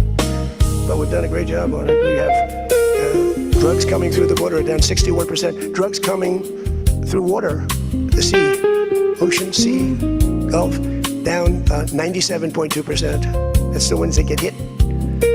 Just like we had the Iranian minesweepers and mine droppers, they call them. They dropped. Who would have 28 mine droppers? Who has 28 mine droppers? They actually had them, but they don't have them anymore. We hit them just like we hit the drug dealers. But drugs are down by water, 97%, and over 60% they're down. And now we're going to go and focus on the land. They come through Mexico. Mexico has lost control of their country. The cartels run Mexico, and it's sad. And the president's a very good woman, but she's a very scared woman. The drug cartels are totally running Mexico. It's not even close. We agreed to accelerate our efforts to secure our critical minerals and rare earth supply chains. But we have great companies really going to town. We're going to give everybody a big run because we do it better than, and we had to get motivated. The G7 also agreed the United States' new approach to international development based on the private sector investment is working at levels that they never thought possible. It's really working. I held a number of very positive bilateral meetings, including with the President of France. It was a very good meeting, actually. The Emir of Qatar, Sheikh Tamim. I tell you, I wish you could really know the guy. You know, some people say, well, he lived in that neighborhood. You can't be saying things that you'd like to have him say. He was fantastic on this, and he's been a fantastic guy in terms of energy and getting energy out there. President of the United Arab Emirates, Mohammed bin Zayed, who's an amazing warrior. President El-Sisi of Egypt, Prime Minister Modi of India. We spent a long time together today. I spoke to Mohammed. I spoke to the Crown Prince of Saudi Arabia a number of times. They're all so happy that this. You have to have them happy too. You know, we're using your airports. Not that they could stop us if we didn't want them to. Be nice to want to get that little sucker. But I hate missing. But we spoke to all of them and many countries all over the world. There was so every country. I think Israel too. Look, think of what Israel's getting. They're not going to be nuked. It's very simple. I told Bibi, your biggest risk was that they drop a nuclear weapon into the middle of Israel. They only need one, and there would be no more Israel. Think of it, baby. You got the best, the most important thing that you were asking for is that. So I think they're happy. Some people are going to be, not him, but there are some people, some writers, some that I thought were friends of mine, but I don't want them as friends anymore because they're either stupid or they're bad people. But we stopped nuclear holocaust, and it stopped too. I mean, there's not going to be any of that. So from the beginning to the end, it was clear that this week, America's back. It's bigger and better and stronger. We're more respected as a country right now, I think, than we ever have been. And we were a laughingstock 2 years ago. They would laugh at us. We had a man that should have never been there. You know that. A man that would walk up to a podium once every year, and they'd ask him, what flavor ice cream do you like? I like vanilla. Then he'd try and find the stairs, which he couldn't find most of the time. And he'd leave. This is very unfair reporting. And then you said you didn't know about that. You didn't know there was something wrong. We can never let that happen to our country again. To me, we had the worst inflation ever. We had the worst in prices, the costs. It's all coming down now because the oil is bringing it down. You're going to see numbers that are going to be amazing. But this evening, I look forward to a very special dinner with President Macron and his fabulous wife at the Palace of Versailles. I sort of like that palace. It's a lot of gold. I want to check it out. It's a beautiful palace, maybe the most beautiful of all. I hope you're going to get to see it. The ones that are traveling with me, I hope you're going to get to see it because it's amazing. But they asked me if I'd stay a little bit longer and go to Paris. So I'll get home a little bit later, but it'll be a nice dinner. But I'm interested to see it. I mean, that's the ultimate, I guess. The ultimate of its type. Louis XIV. Celebrating the 250th anniversary of America's founding and America's oldest alliance. And we're celebrating that a little bit tonight. They'll have the biggest people in Europe at the dinner. And those people love our country. And hopefully Europe's going to find its way. Europe is having a lot of hard times. They're doing some things very badly. On energy and on immigration, they're doing things very badly. And we'll be talking about that tonight. So with that all said, if you want to ask us any questions, feel free to ask the people behind me. Peter? Bonjour. You've been clear, President Trump, the United States is not going to directly pay Iran, but the U.S. is going to let the Iranians start making billions of dollars, selling oil, accessing this reconstruction. Only if they're doing things right. Only if, Peter, only if we're not doing anything. We're not putting up money. Only if they're doing things right. If they're doing things right, if people want to invest, they can invest. But they have this $300 million fund. It's only $1 billion fund. It's only if they're doing things right. Remember this also, when you talk about billions of dollars, they've had much more than $1 trillion worth of damage done. They got a long way. They'll be 15 to 20 years to rebuild what they have right now. So they have to behave themselves. If they're not behaving, they get hit again. You know, they'll be hit again because we can do it very easily. It's going to take a long way for them to build back their anti-aircraft stuff. It's going to take, and you know, the other thing I want to thank China, President Xi. I was with him, and he stayed neutral, totally neutral, and I appreciate it. And I want to thank Vladimir Putin. He was very neutral. They could have made it much more difficult for us. And I want to say it. You know, somebody was saying, "Oh, that's terrible. He's thinking President Xi of China." Well, let me tell you, I had a long talk with him. You know, they have shoulder weapons to knock down airplanes. That it's not like the real deal, but they're accurate. They're fairly accurate. I said I would really appreciate you're not giving or selling any of that stuff to Iran. And you know what? For the most part, he didn't. So I just want to thank them because they made it a lot better. The difference is between giving Iran U.S. dollars and unfreezing U.S. dollars. Well, the unfreezing is an easy one to answer.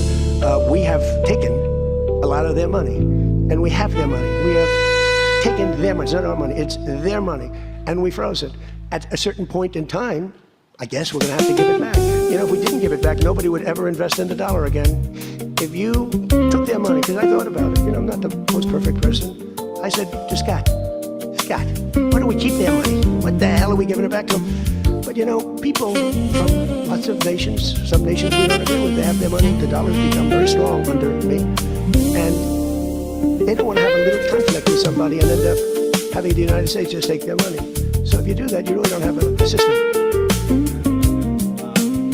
A wise man once said in January of 2020, Iran never won a war, but never lost a negotiation. That wise man. Who said that? Donald Trump. No, that's what I thought you were going to say. So how do you go back to the United States and convince a skeptical American public that this deal... Well, look, here they lost military.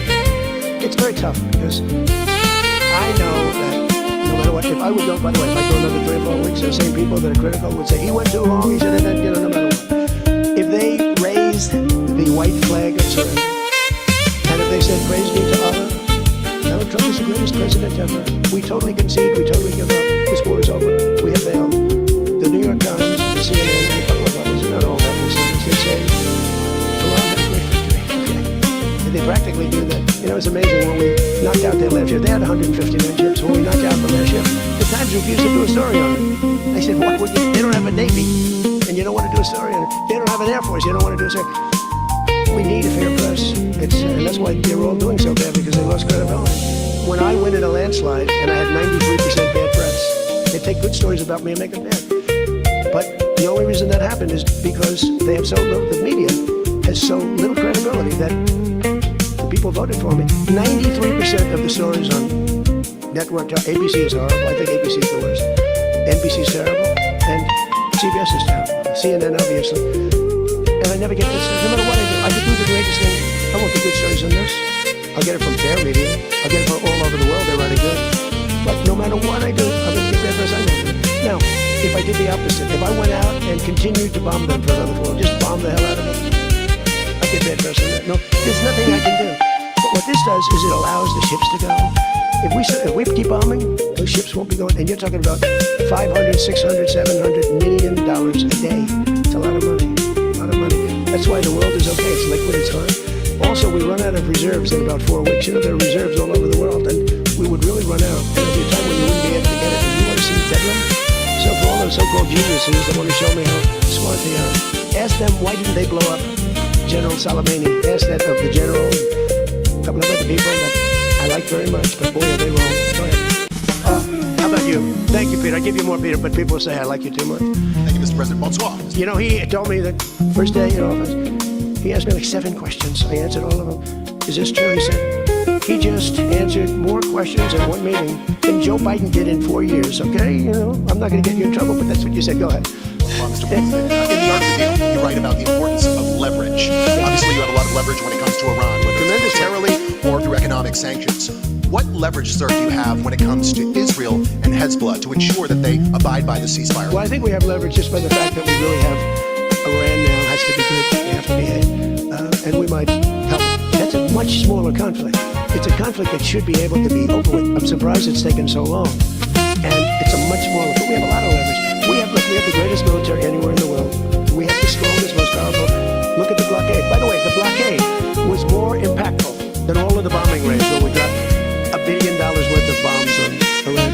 The blockade was so incredible. The naval blockade, the admiral, the whole thing. Not one ship got through. That meant no money got through. They were dying. They had no money.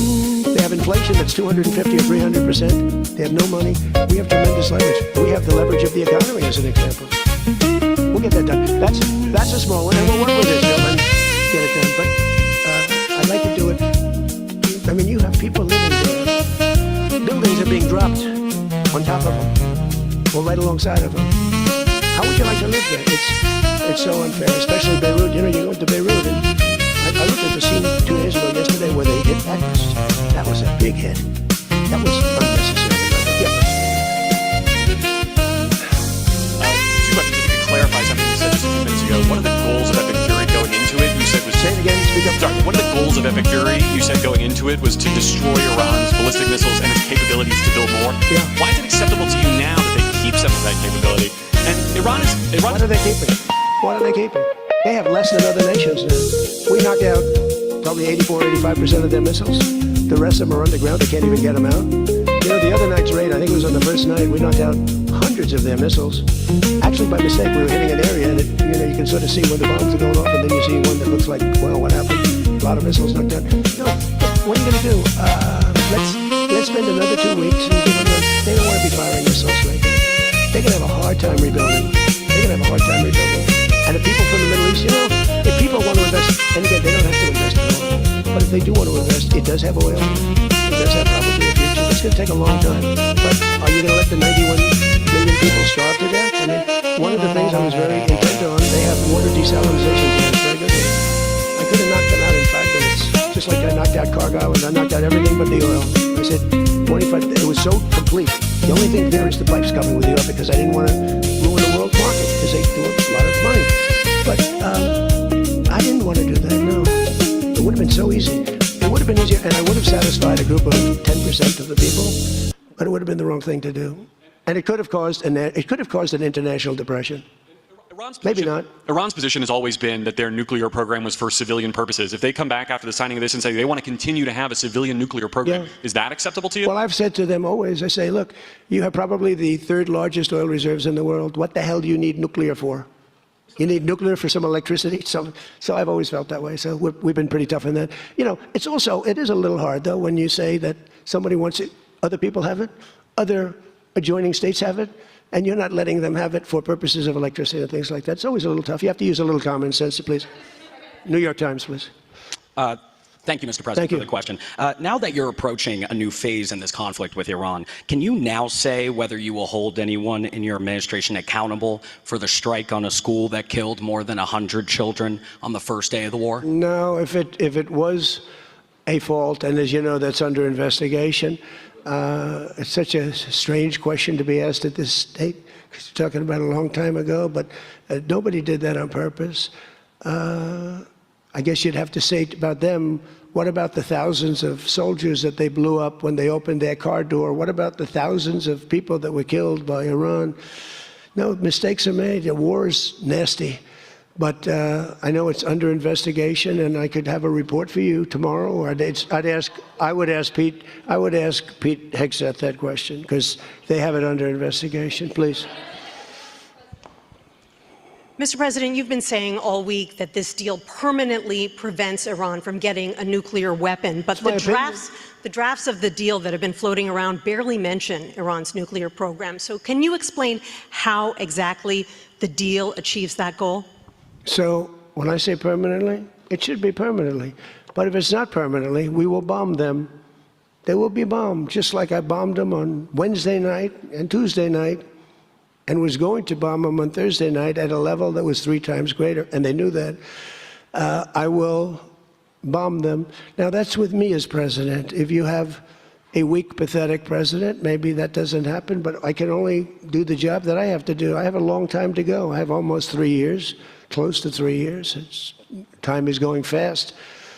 But our country's become we're the most respected country in the world. Those leaders today, they said, we used to laugh at you. 2 years ago, the same guys, they'd laugh at the country. And now they say, you're the most respected country anywhere in the world. Militarily, even military. Take a look at what happened look at what happened in so many different locations. Afghanistan, that horrible retreat that these people made, leaving equipment behind. They weren't under any pressure. You take your time.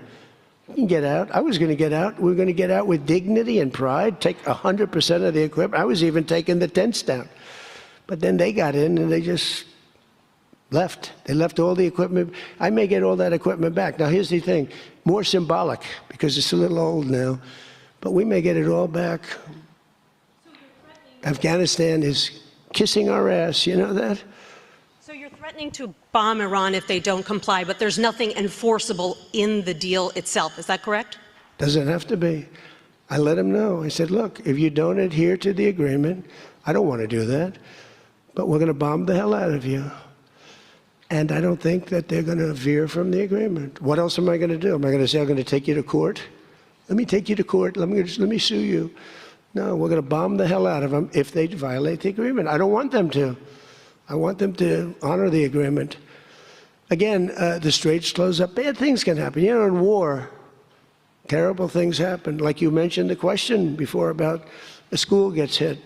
Other things get hit. Bad things happen in war. War is a nasty place. I see it.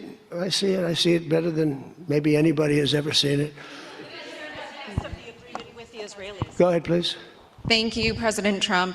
Oil prices are now plummeting. How do you see this agreement further affecting energy prices in the U.S. and the U.S. economy in the long term? And secondly, Mr. President, how do you think Vice President J.D. Vance did on The View yesterday? Well, first of all, thank you for the word plummeting, because that's what's happening. Oil prices are plummeting. And that means oil prices are going to come down. You know, if you make donuts, you have a heating, you have a stove, and you have to buy the heat, you need the gas or the electricity or whatever you're using. And when oil prices come down, oil is the biggest thing. Oil is, you get oil prices coming down, and they're going to come down. And we're hitting in the 3s now for gasoline, and that'll come down a lot lower. So I was in Iowa just before this started, and I was saying to myself, I can't believe we're doing so well, but I have to go, and we have to put out this fire in Iran, because I don't want them using a nuclear weapon. They would have used a nuclear weapon. 100% they would have used it. The only question is, was it going to be that day or that week? They would have used a nuclear weapon. They were on the way. And I said, we're going to have to put out the fire. And I said, you know, oil prices, so gasoline, we passed 2 gas stations in Iowa, made a speech up there. The people are great. I won it by so much. And I love the people, farmers. And we passed 2 gas stations. One was $1.85, one was $1.91. Now, that's Iowa, but it was, I mean, California has all those crazy taxes that they put on, you know, California taxes. But the oil was down to $2 to, I'd say, between $2 and $2.50. And it was heading down further. And we were going to have a great run. We took a little journey down to a place called the Islamic Republic of Iran, and we bombed the hell out of them, and now they can never have a nuclear weapon. Now, we had a disturbance, but I must say it was much less than anybody thought. The oil never went to $350 a barrel. It went to $115, $120. The oil never went anywhere near that. And the other thing, I thought the stock market would go down 25 or 30%. The stock market a week ago, before we started this, was higher than it was when we started, which tells you that we have a very resilient economy. We have the strongest economy we've ever had. Now, the word affordability is a fake word but made up by the Democrats. Here's where it's fake, because they made it up, because I inherited these prices. And when I had my first news conference, first day, They started screaming affordability, the Democrats. Affordability, affordability, they're screaming.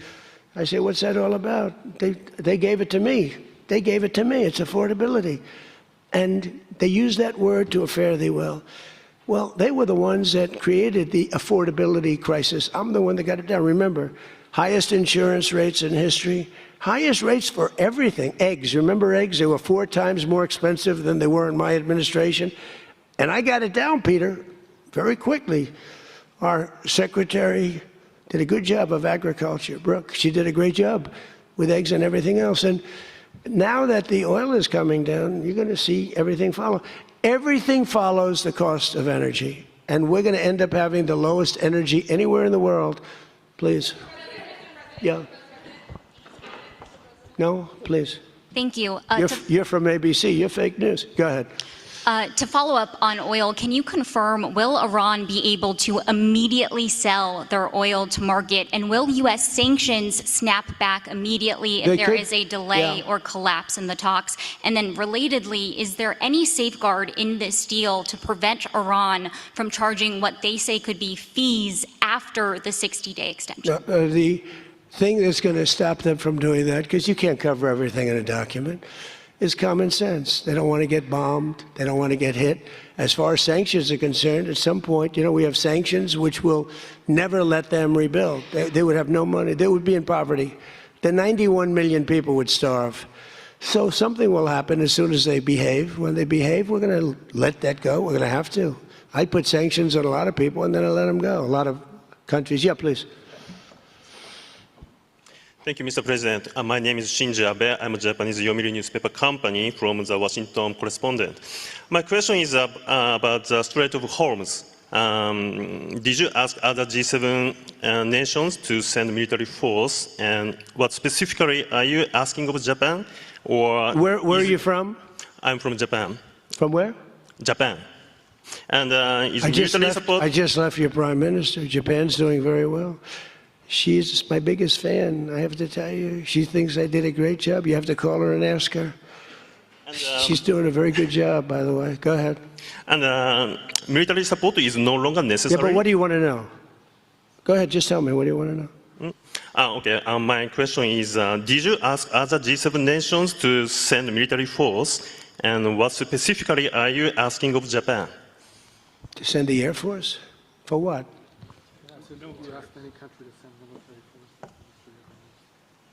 Oh, other countries, not just Japan. No, we don't need it.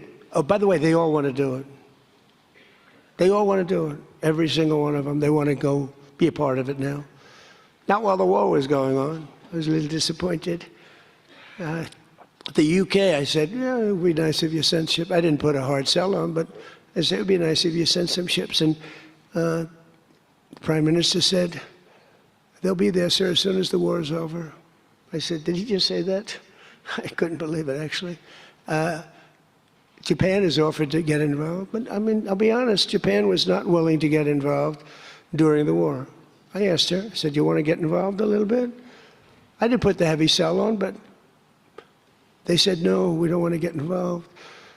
Nobody did. We did it ourselves with Israel and with the Arab states that got hit, surprisingly hit, yeah.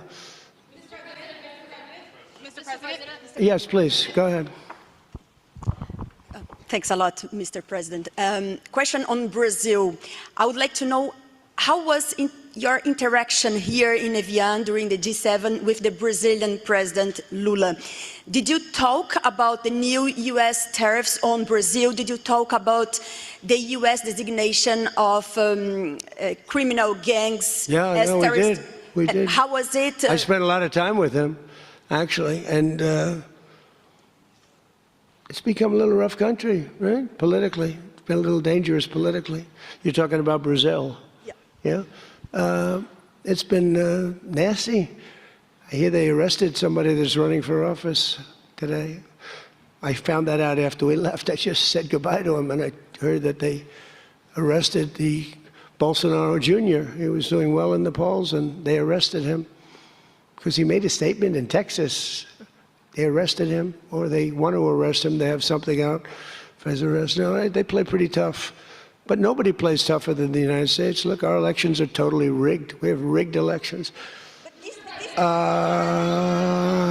Please, in the back. Yes, sir. Go ahead. Thank you so much, President. Thank you. Sumu Sakamoto, the Asahi Shimbun. For G7, the concept of the rule of law has long been considered the core principle. During this summit, any of the leaders expressed any concerns on the possible violation of international law on the attack on Iran? No, actually the opposite. They felt they were very dangerous. They were very relieved because they could get hit too. They were very relieved. No, we never discussed that. No, it would be the opposite. They broke the law. They killed thousands of people. They killed thousands of our soldiers and hundreds of thousands of people. Yeah, please, go ahead. Go ahead.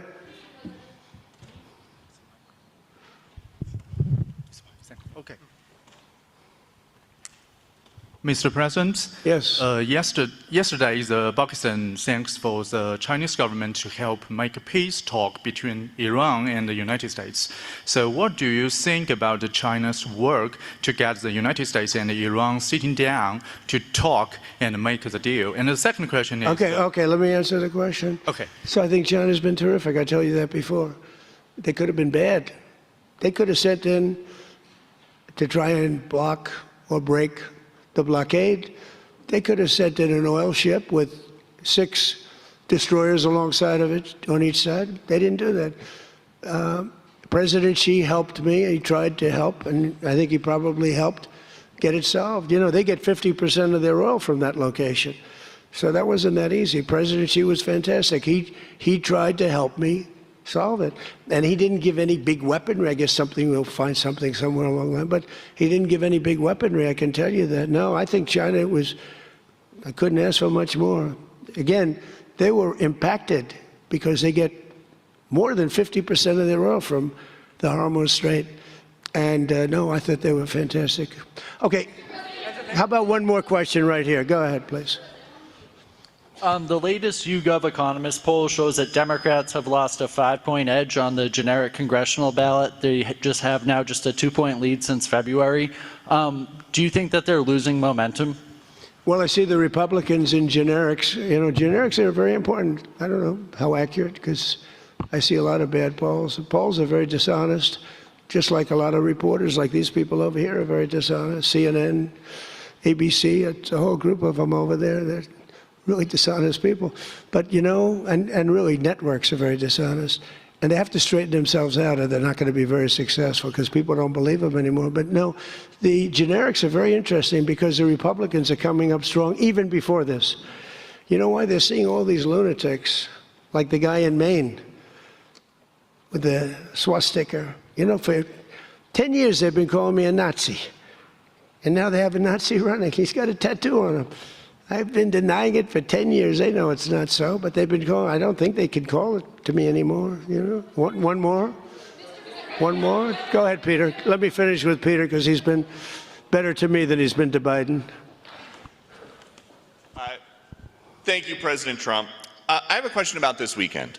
Why not stick around for the signing ceremony with this Iran peace deal? I might. You might? Yeah, I might. But I'd rather, this is a memorandum of understanding. It's very important, but it might not be the kind of a document that I should be signing. Is there some element to this where you send the vice president, if it works out, great, you look like a genius for sending him. And if it doesn't work out, it's the vice president. I like that idea, sure. What?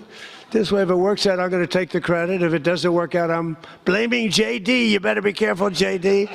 He's going to turn his plane around and get the hell out of here. Yeah, I like that idea. I think it's a good idea. Thank you very much, everybody. Thank you.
thank you very much.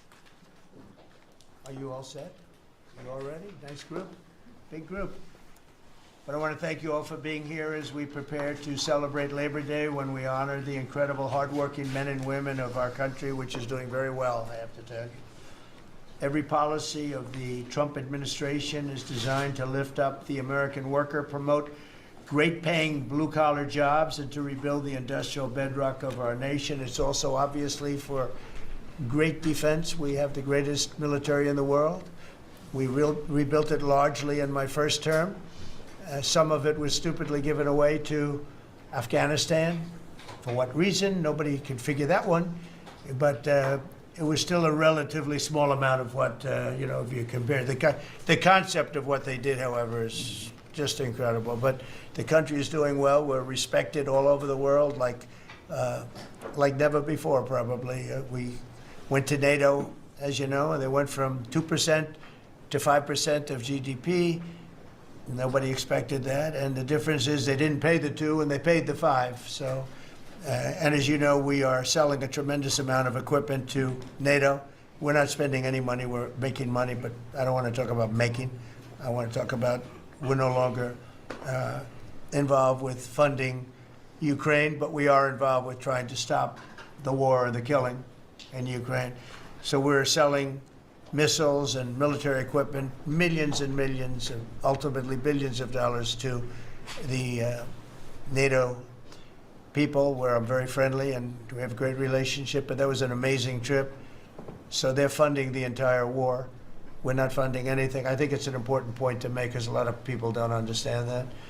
And we will continue to do that, and we're trying to get as much as we can for them. They want the American product. The American military product is by far the best in the world, and that's what they want to get. They have lots of options, but that's what they want to get. So the factories are doubling up and tripling up where they make the Patriots and other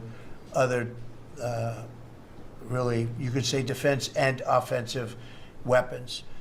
The wages for blue-collar workers are now rising at the fastest rate in 60 years, which is so important to all of us around this table. The average American worker has already seen a $500 wage increase this year, and there's no inflation, because there's been decreases, tremendous decreases, with thanks to Doug and Chris, some of the people, the great job they've done with energy. Thank you very much. And Chris, thank you very much.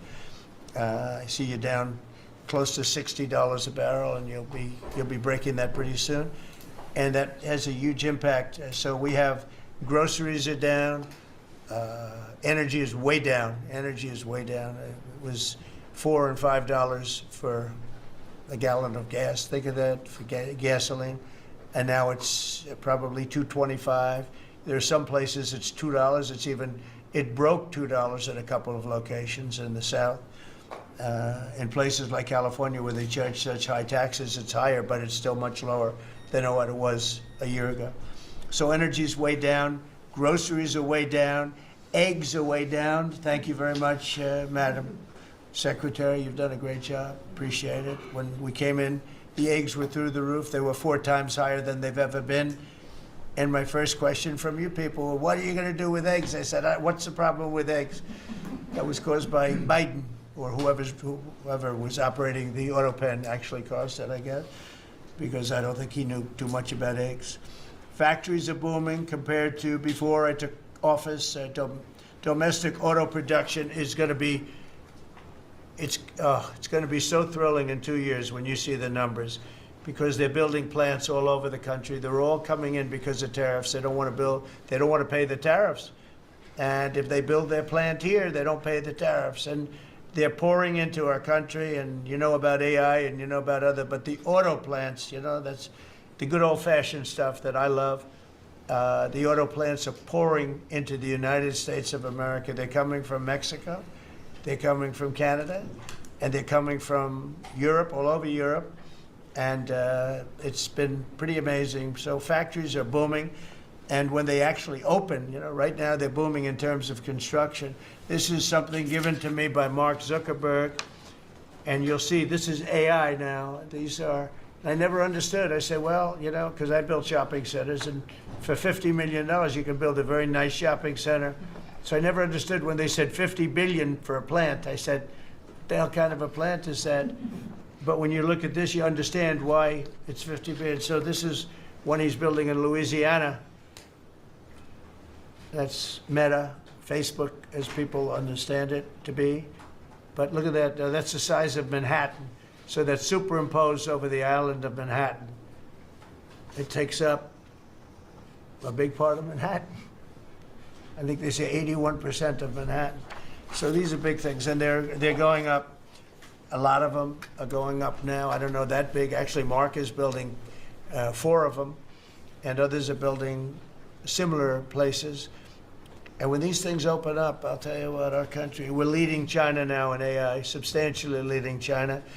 And the reason is because we're letting them build their own electrical facilities. We would need double the energy that if you take all of the electricity that we produce right now in this country, you'd have to multiply it times 2 or maybe 3 times. So 3 times more than we have right now for everything, to operate your toaster and everything else, okay? 3 times more.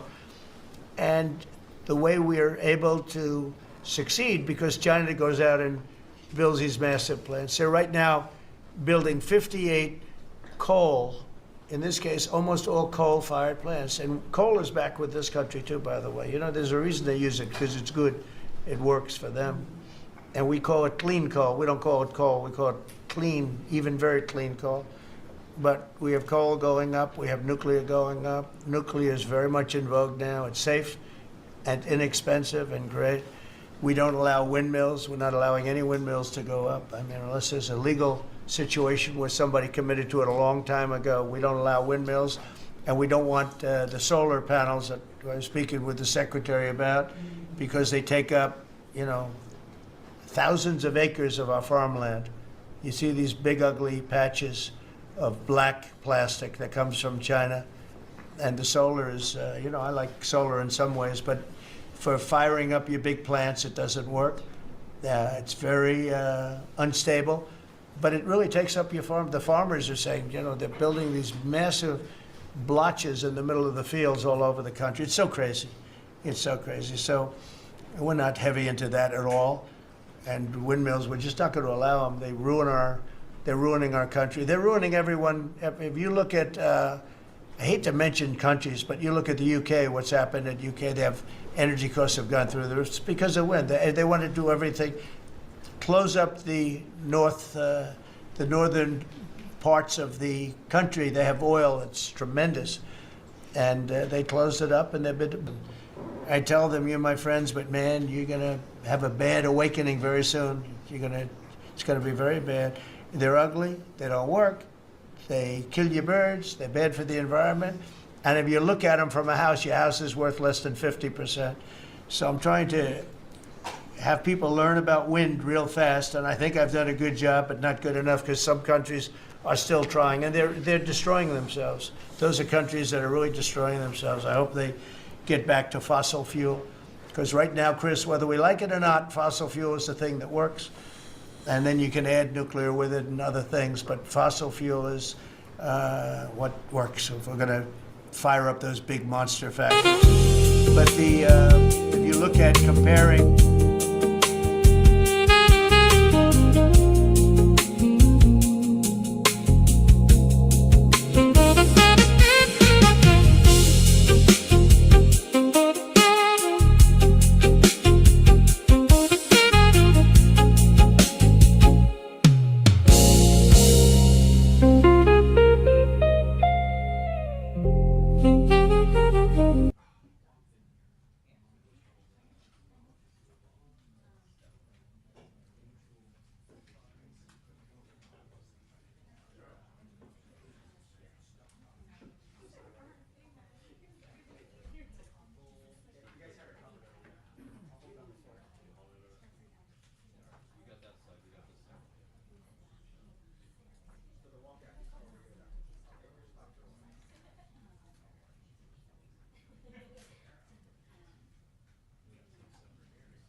Check, check.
Good day. It's an honor, a true honor to be back at the Federal Reserve and to take up this duty at a time of such consequence. I've been especially heartened by the warm welcome of old friends and new colleagues both. And I've listened closely to my fellow FOMC members, heard a lot of new ideas, new thinking, and genuine interest in moving the Fed forward. This week's FOMC meeting exemplified the very best of the Fed's traditions: rigorous debate, open-mindedness, commitment to mission, responsibility, and accountability for performance.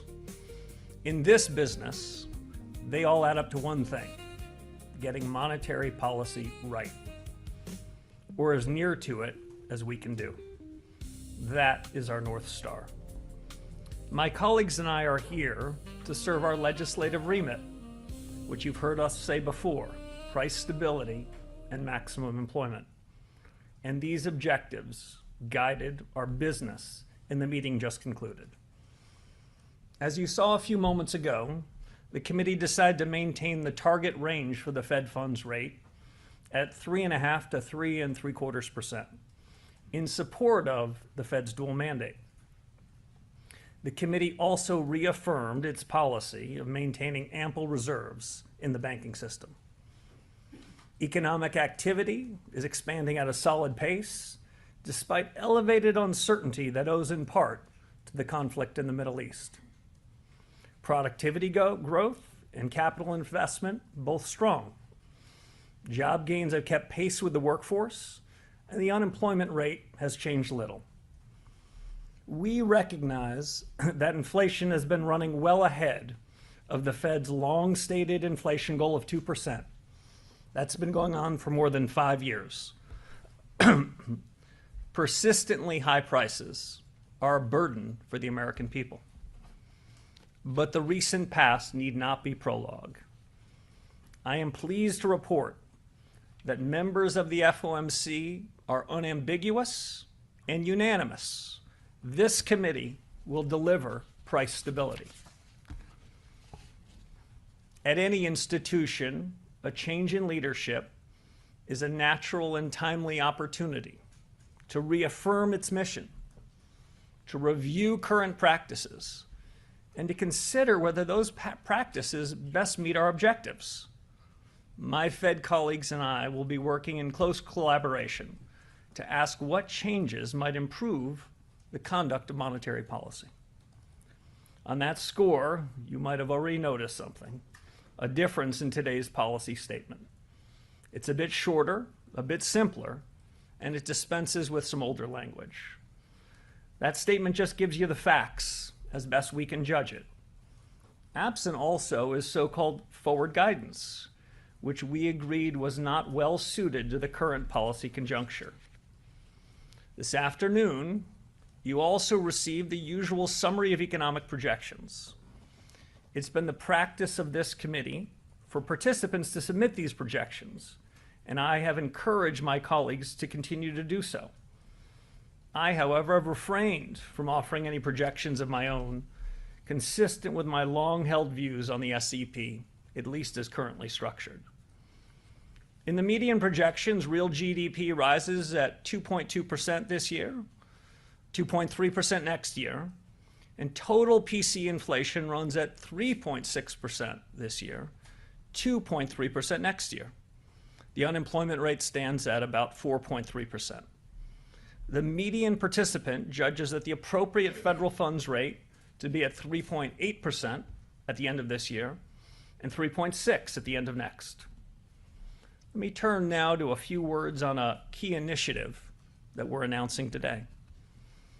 I'm appointing a task force in each of 5 areas that are central to the broad conduct of monetary policy. First, Fed communications. Second, the Fed's balance sheet. Third, our use and reliance on existing data sources. Fourth, productivity and jobs in an era of transformation. And last, the Fed's inflation frameworks.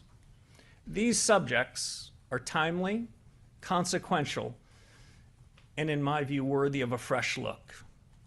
My colleagues and I discussed them with energy and purpose over the last couple of days.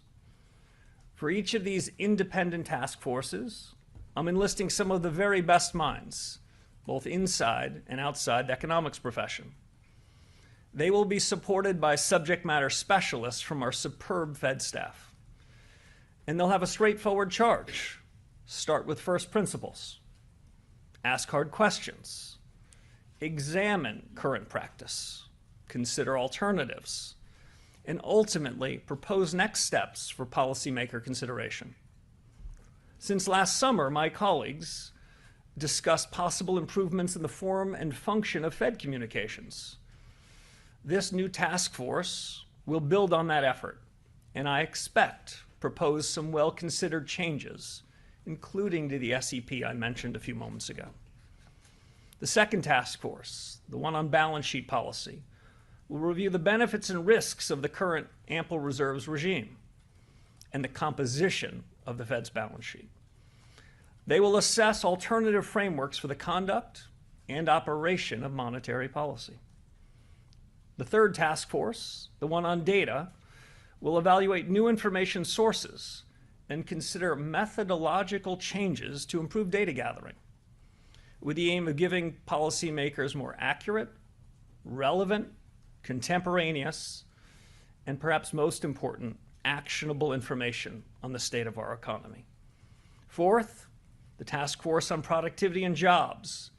It'll survey the pace, the reach, the economic impact of new general purpose technologies, including AI, and explore the implications for the Fed in pursuit of our employment and inflation mandates.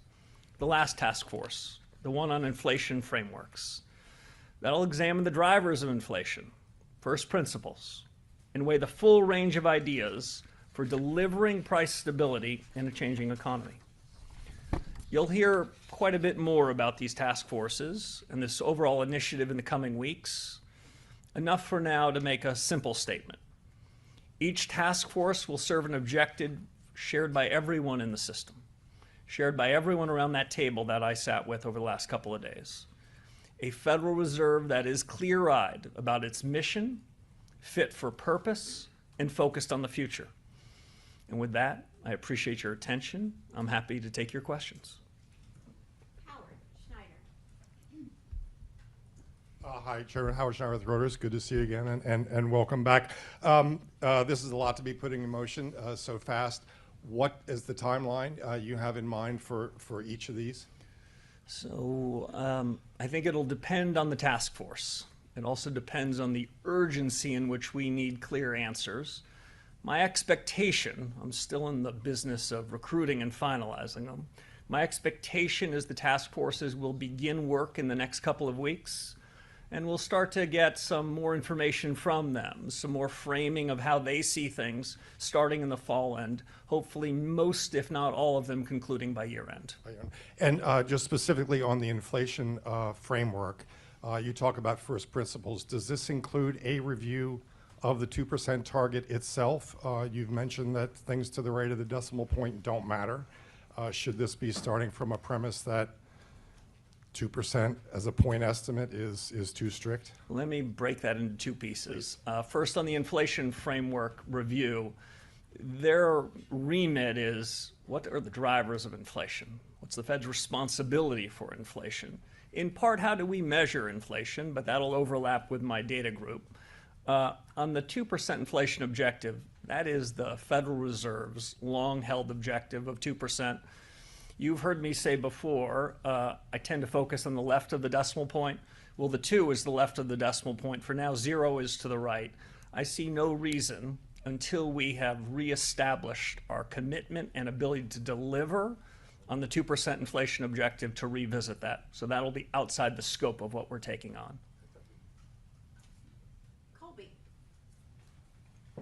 Thank you so much. Colby Smith with the New York Times. You've in the past said that inflation is a choice, and in the policy statement, it includes this pledge to deliver price stability, as you've reiterated today. But looking at the SEP, the bulk of your colleagues expect core PCE to run around 3.3% by year end, and for the 2%, inflation target not to be reached until 2028. So I'm curious how patient you think the Fed can afford to be at this juncture in terms of waiting for one-time inflation waves to wash through and for underlying inflation to step down after so many years of inflation running above target, and under what circumstances you would support the Fed taking some action and raising rates. Sure. So quite a bit there. Let me try to break that into pieces. First, we have the capability and commitment to deliver on our price stability objective of 2%. That's exactly what we're going to do. In the Fed's review of its strategy over the last any number of years, in January, the Fed, including the strategy that we're still bound by, the Fed statement says that inflation is primarily determined by monetary policy. You bet it is. I've said for years inflation is a choice. You bet it is. And today I'm announcing that this committee unambiguously and unanimously have decided we are going to deliver on that. The rest of your questions sounded like an encouragement for me to give forward guidance. We've dropped forward guidance. Some along the committee, I think, dropped it, I suspect, from our discussion the last couple of days, because they said at this moment in time, it doesn't feel as though providing forward guidance is right. Others have, I'd say, different views and think as a general proposition, forward guidance isn't the business we should be in. But that'll be taken up by the Task Force on Communications and my policymaker colleagues. We're going to listen hard to what the experts say and make our own decision. But I can't give any forward guidance about what we're going to do next. The good news is we'll be meeting in 6 weeks.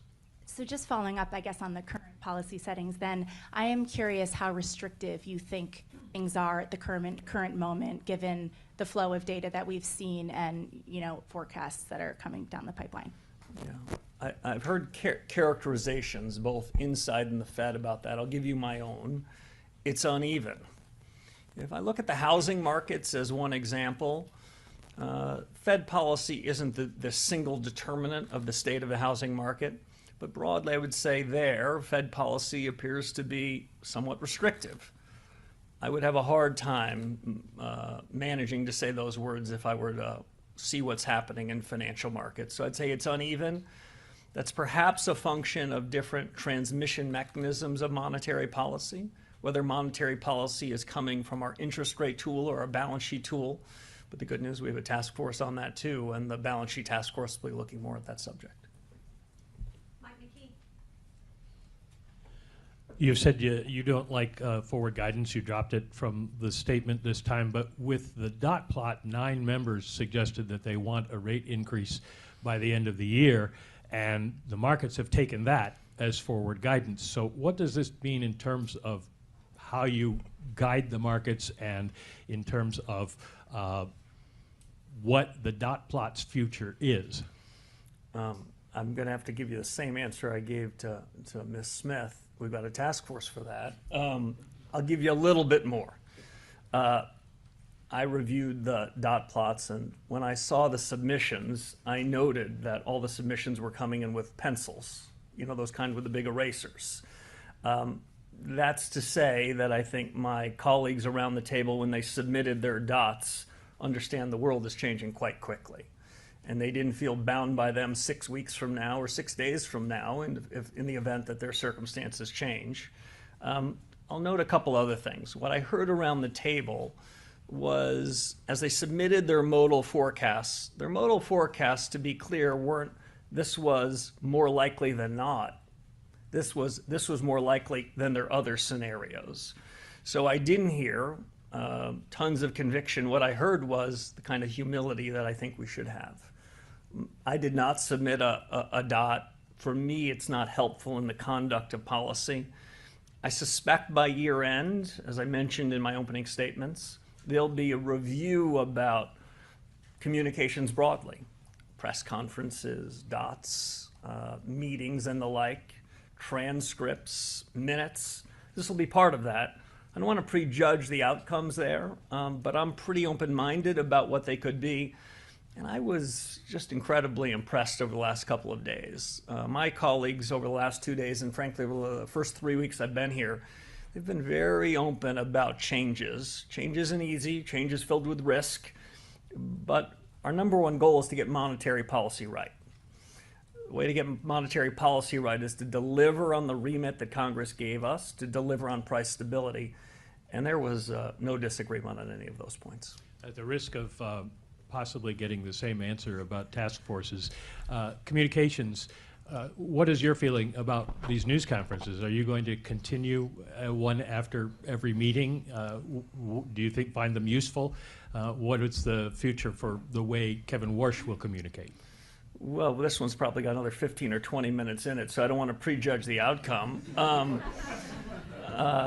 Press conferences can be a very useful way to communicate with households, businesses, and more broadly, through using the likes of you. I had a great old mentor named George Schultz, and his mantra was press conferences are useful, but when you have one, you want to make sure you have something important to say.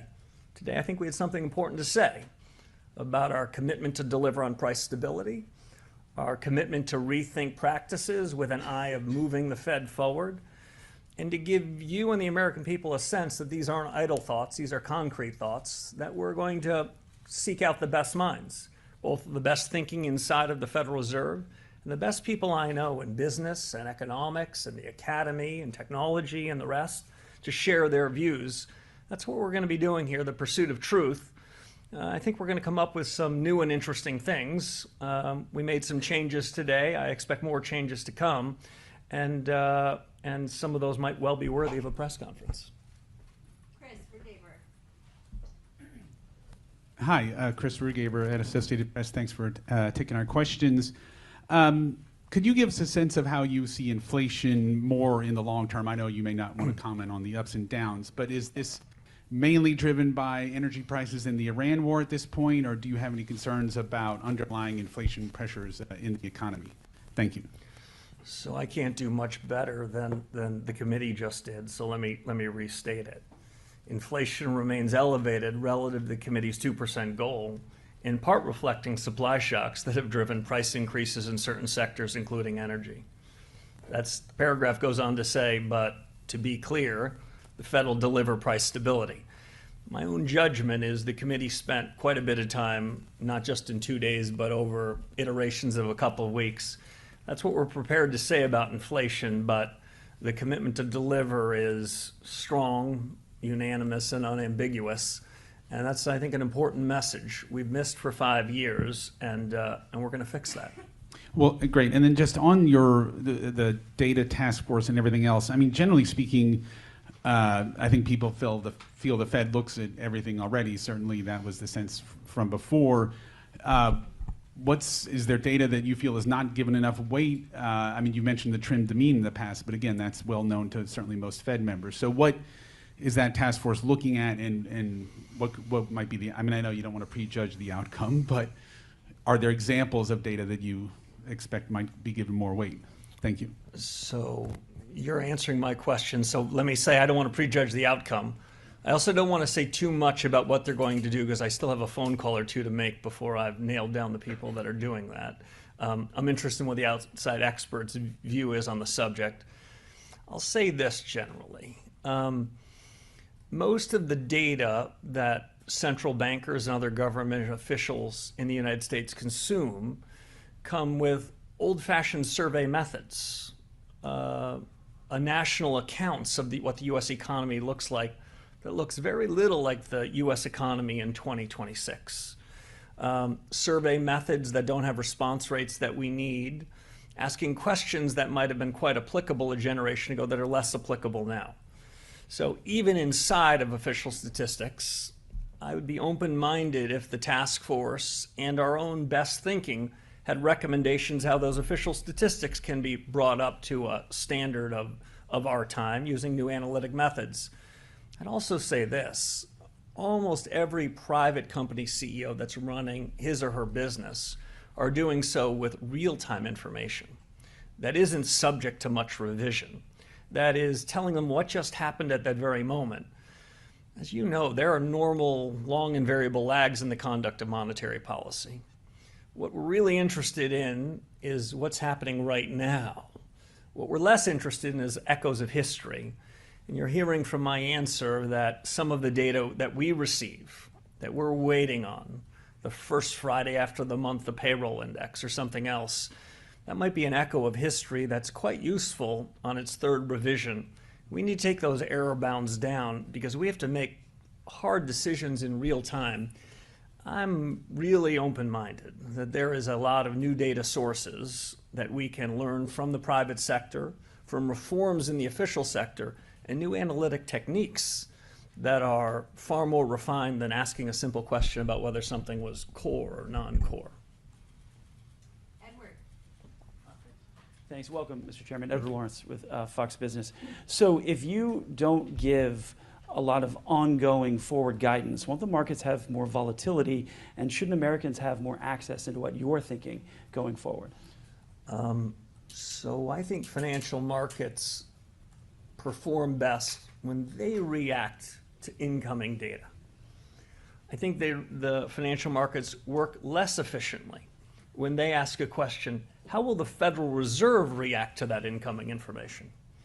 The more that markets are paying attention to what's happening in the real economy, deciding what's good data and what's less good data, the more financial markets can price what they believe is the most likely and what are the tail risks. Financial market prices are probably the most important source of information to guide central bankers.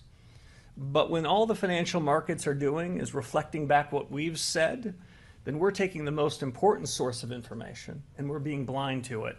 I'd like us to create a system where those blinders come off, where markets are following data that they efficiently think is reliable, and they'll be watching data, we'll be watching data, they'll come with better information through market prices to us, we can make more informed decisions, with ultimately the goal that I said at the outset, deliver on the price stability objective that Congress told us to do, and that we've got to get in the business of doing.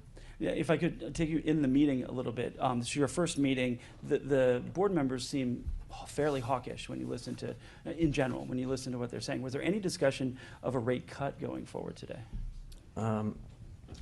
There was one proposal on the table. There was no discussion of any other proposals. The discussion on that proposal, I would say, was quite limited. The group was unanimous and unambiguous on it. It has been the practice of this central bank and others to have a range of alternatives. Today we had one. I thought it furthered discussion, deepened it, and made it clear what we needed to do and how we needed to deliver. I wouldn't prejudge what happens in the future, but there was only one big subject for us. We took it on. We had a good family fight on it for a couple of days, and we ended up, I think, in a better place.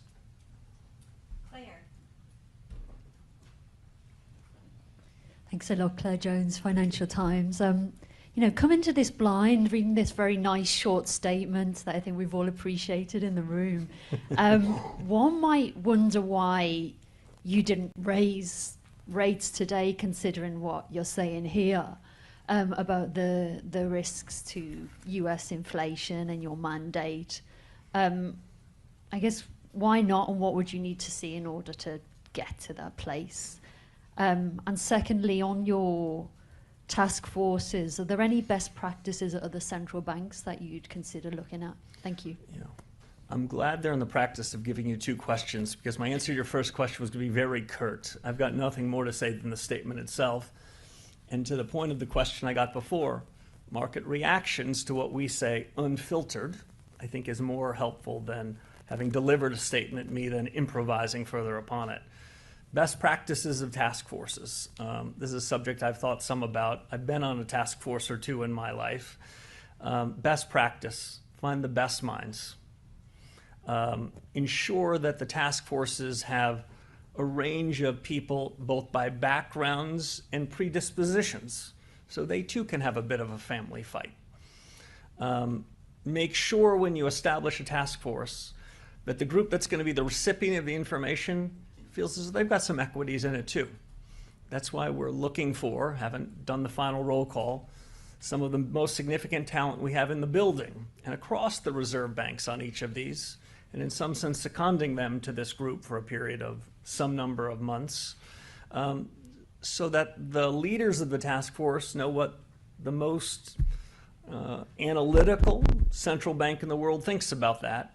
They can reflect on it. And a final best practice, we're not outsourcing decisions to anybody. Administrations past and present, reserve banks have chosen a group of 19 people around the table. These will be our decisions. We can agree to some of the recommendations, disagree with others, have a good family fight about it. But what comes from them will, I hope and believe, make the discussion we have internally better, stronger, more of a dialectic, so that we can finally deliver on that price stability objective. Just a quick follow-up on your markets point. If you look at 2-year yields, they're really suggesting that markets think more tightening is needed. Would that be your read on what the 2-year yield is saying as well? We were in such a good place. This is why we don't do third questions, I presume. I'm not going to offer any commentary on market reaction over the last 30 or 60 minutes. What we've given markets is a new chapter for the central bank, some fresh thinking. What we've given markets and households and businesses, I think, is a commitment to ask ourselves hard questions such that we can deliver on the promises that we've made before. This is a lot of change for financial markets to digest. I wouldn't be particularly intrigued by how they react in the first several minutes or even first several days. What I think is most important is that financial markets, and at least as important, households and businesses know that this central bank will deliver on price stability. Hi there, Chairman Warsh. Brian Chung with NBC News. Thank you for taking our questions. So when you say that we've dropped forward guidance for the layperson, that might sound like the Fed's going to say less or offer less insight into where their borrowing costs might go.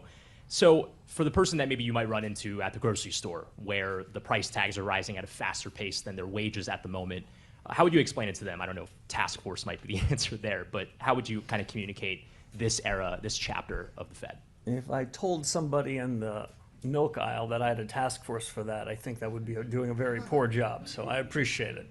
If I saw somebody in the grocery store, what I would say to them is that we cannot have a very significant effect on particular prices. The price of oil in the markets today, or even the price of a dozen eggs, that does not have first order consequences to what we're doing. But we do have a really important job there. And it's to make sure that those changes in oil or beef or eggs or milk don't broaden in the economy, don't have second and third order effects. That's our job, that's our commitment, that's our capability, and we're going to deliver on it. And then is the Fed's relationship with the Treasury also under review? There was the normal breakfast meetings with the Treasury Secretary. Is that something you intend to continue doing? And have you had conversations with the President since you're swearing in? So on the President, I don't have anything for you.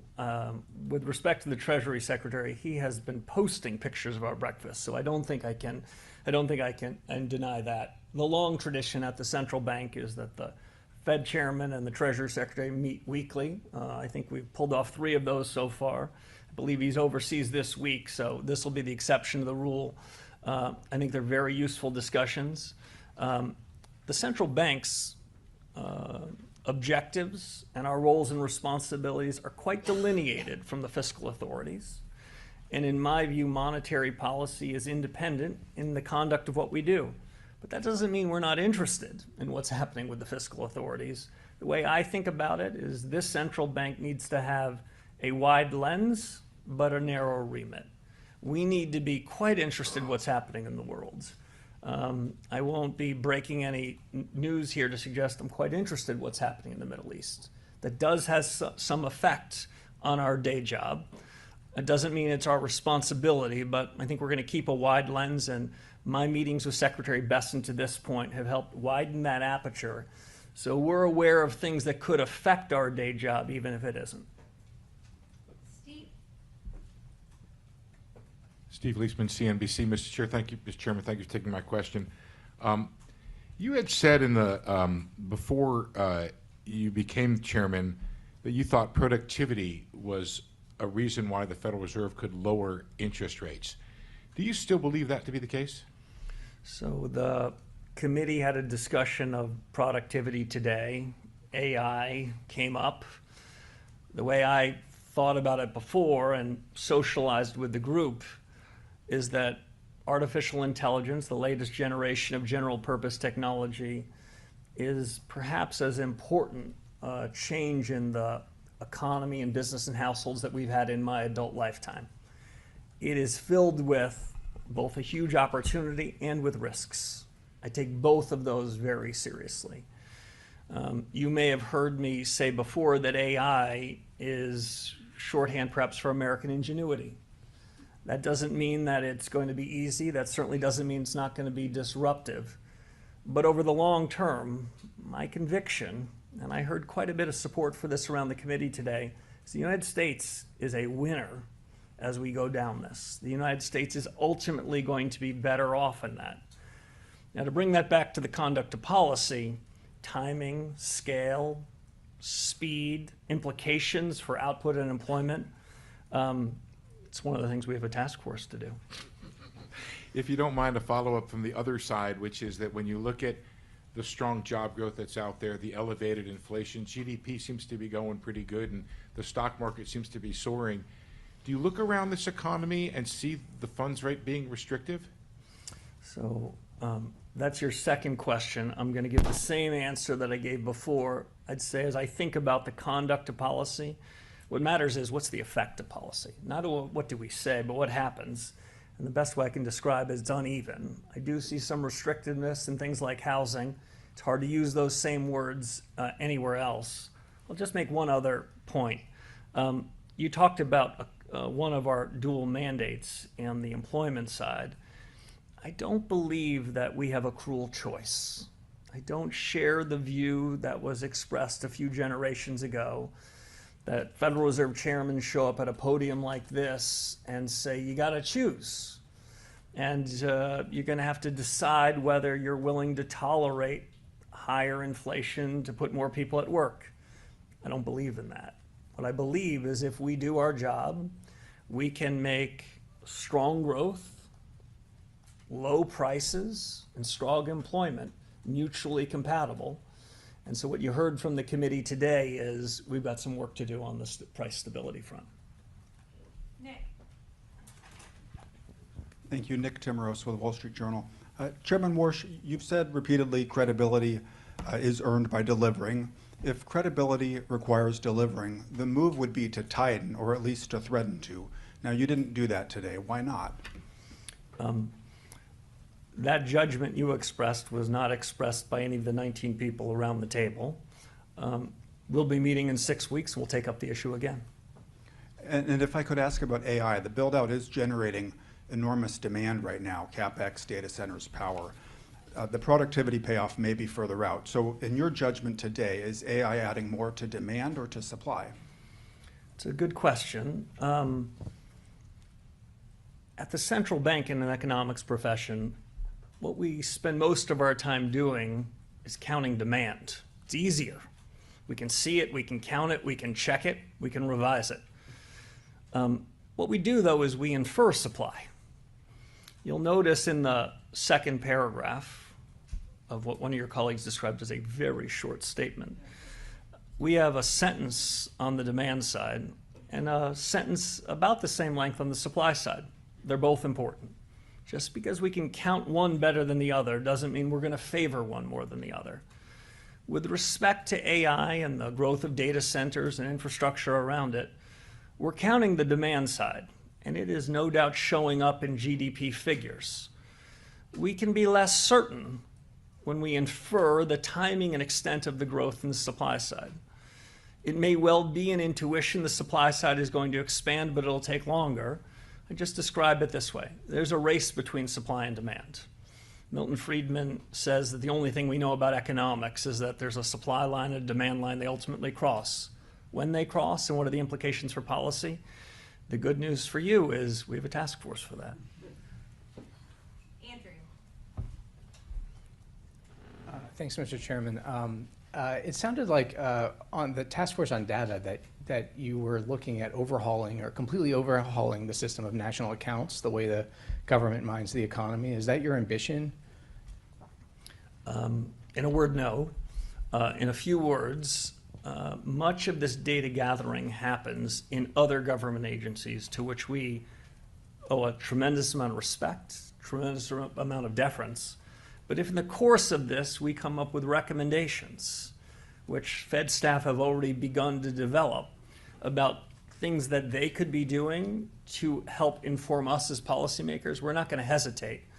Again, I don't want to try to delineate the four corners of the research of the task force on data, but I do think there will be a review of official statistics, and at least as important, a view of bringing the best practices from the private sector and new analytical tools made possible by AI, so we can forge these into a fabric that gives us better real-time information. So as I mentioned before, when we're making decisions that we'd say are real contemporaneous data, not data that we call contemporaneous, that's really an echo of history.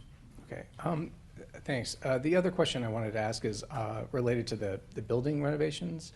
Are you considering any changes to the renovations, the projects, just in light of the fact that they became kind of a political football in the last year? I heard something about that. I don't think I'm breaking any news, but my view, when you show up at a new institution, you should go meet with the Inspector General, just as a matter of good practice. It's a practice that I hope to continue. I've had one meeting with the Inspector General, and he told me what I believe the world knows, which he'll be coming out with a report on the building and the building projects at some point later this summer. I'll be interested in reading the report. From my perspective, with a forward-looking glance, is there anything that we can be doing or should be doing from this moment until the completion of the project to do what we can to be good stewards of taxpayer money and to make sure that we're delivering on the promises that we made? Some more work to do.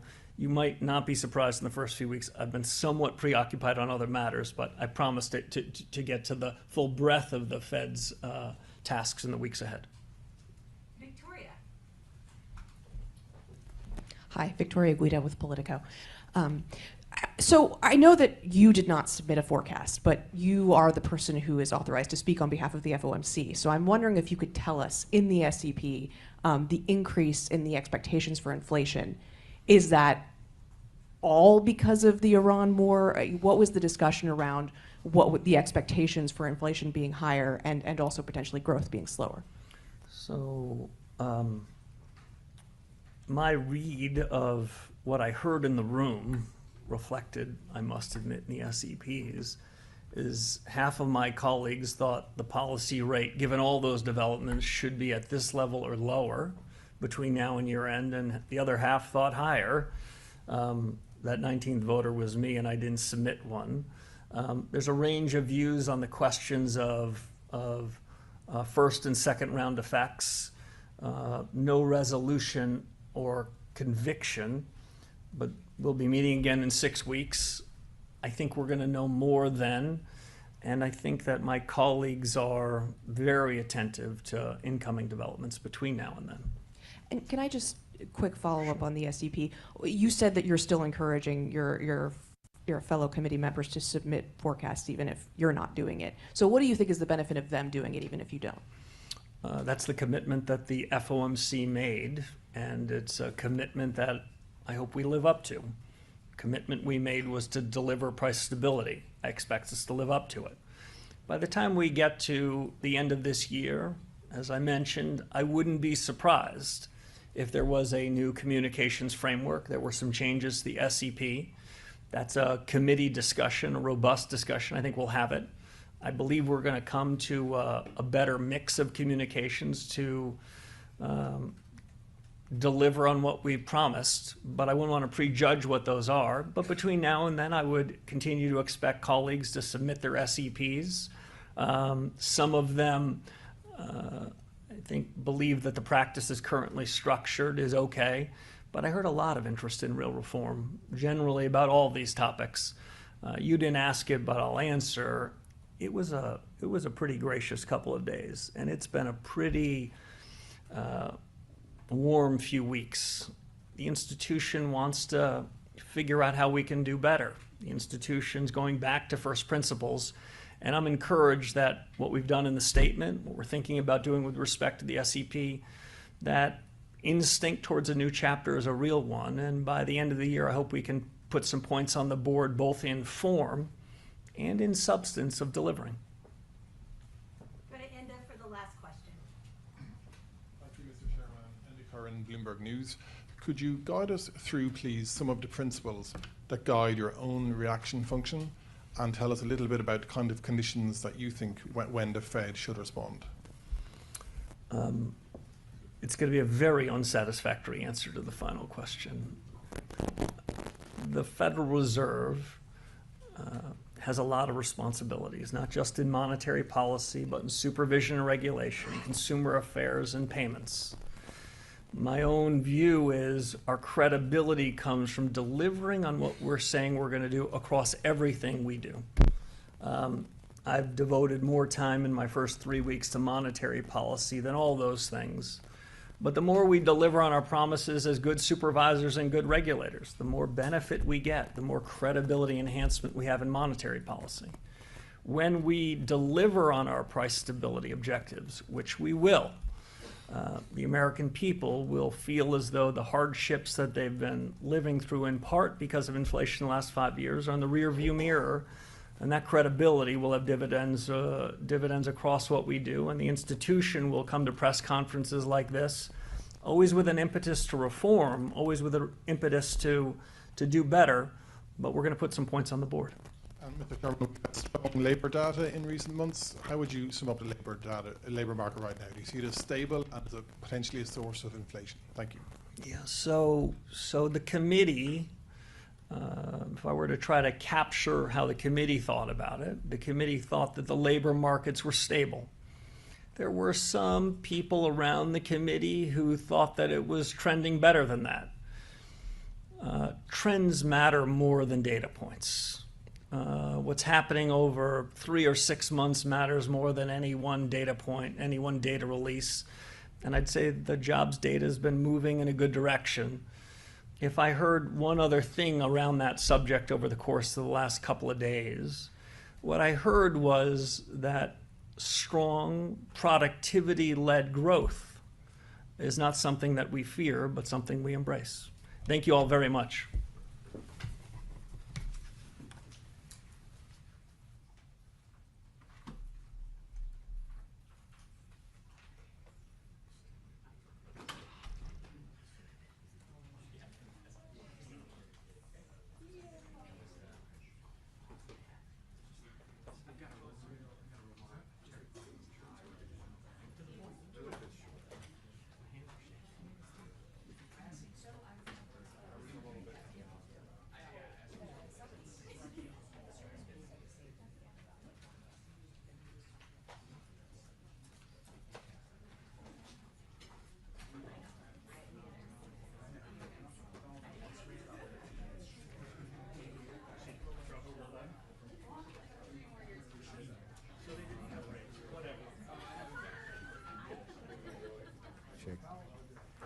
Check.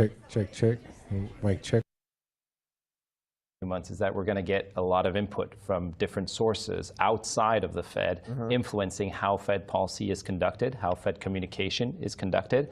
And you heard about the 5 task forces. They cover everything. They cover communication, they cover data sources, they cover the inflation framework, they cover things like productivity and jobs. You're seeing essentially Warsh establish his own Fed. He's going to be communicating much less. He said so much during the press conference. He will only communicate when there is something important to say. So there's going to be much more discretion in terms of his own views. And you heard that at the end, where anytime there was a question around what he thinks for the labor market, for inflation, he refers to the committee. When he has something that he wants to voice, he expresses it. He went on longer with regards to the AI push and the productivity play, which he thinks will be disinflationary.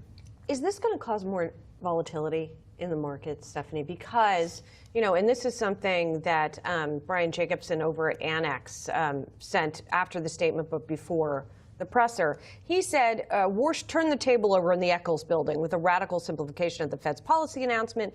He said he's actually inviting more Fed speak, not less.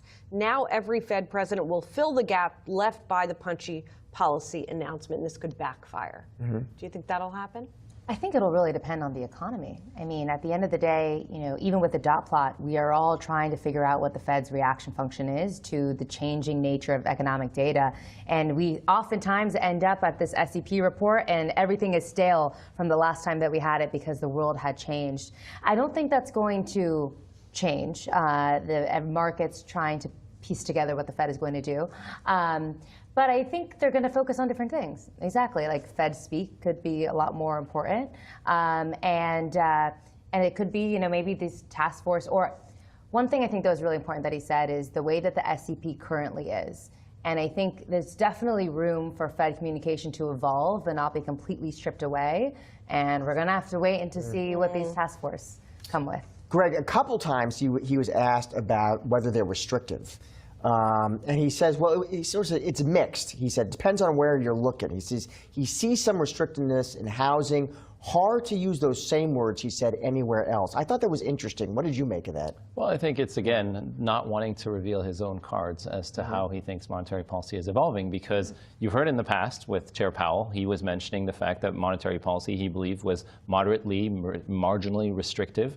But it is true that it depends on which sectors you're looking at. There is a lot of investment in AI, and it doesn't seem like higher interest rates, short-term and long-term interest rates, are deterring any form of investment in that space. But you are seeing some sectors that are price sensitive and interest rate sensitive, like housing, that are under a lot of constraints. So it is probably true that the effect of monetary policy is not the same across different markets. What he also highlighted is that we have to distinguish the balance sheet from interest rates. And perhaps having an expansive balance sheet, and this is my interpretation of what he is thinking, is supportive of higher valuations in the stock market. And he mentioned that we have to look at both interest rates and balance sheet policy as two of the tools, and one of the task force is going to be focused on balance sheet policy. That will be interesting, because if there is a desire to shrink the size of the balance sheet, that could put upward pressure on interest rates, which is exactly the opposite, I would think, that he would want in terms of monetary policy. Guys, I also want to ask you a vibes question, right? A tone question, right? Because I mean, this is the first one, right? He's going to settle into it if he does end up giving more press conferences. The way he carries himself, his tone, very jokey, like in comparison. I mean, Powell would let fly a few little quips, but like there were quite a few of them here. And just watching it, I was thinking about Powell. I was thinking about Bernanke and Yellen and some of the other ones that have been a characteristic of our modern era. And like they would come out and you would feel the weight of the decisions that they were making. Just something about how they carried themselves.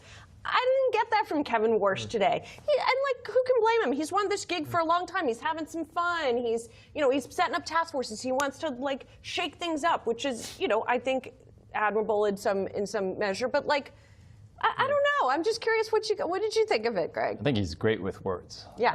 And that's going to be the play on the communication front that we're going to continue to see. That being said, we have to be careful because he uses words in a way that don't always say much at all. Having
you.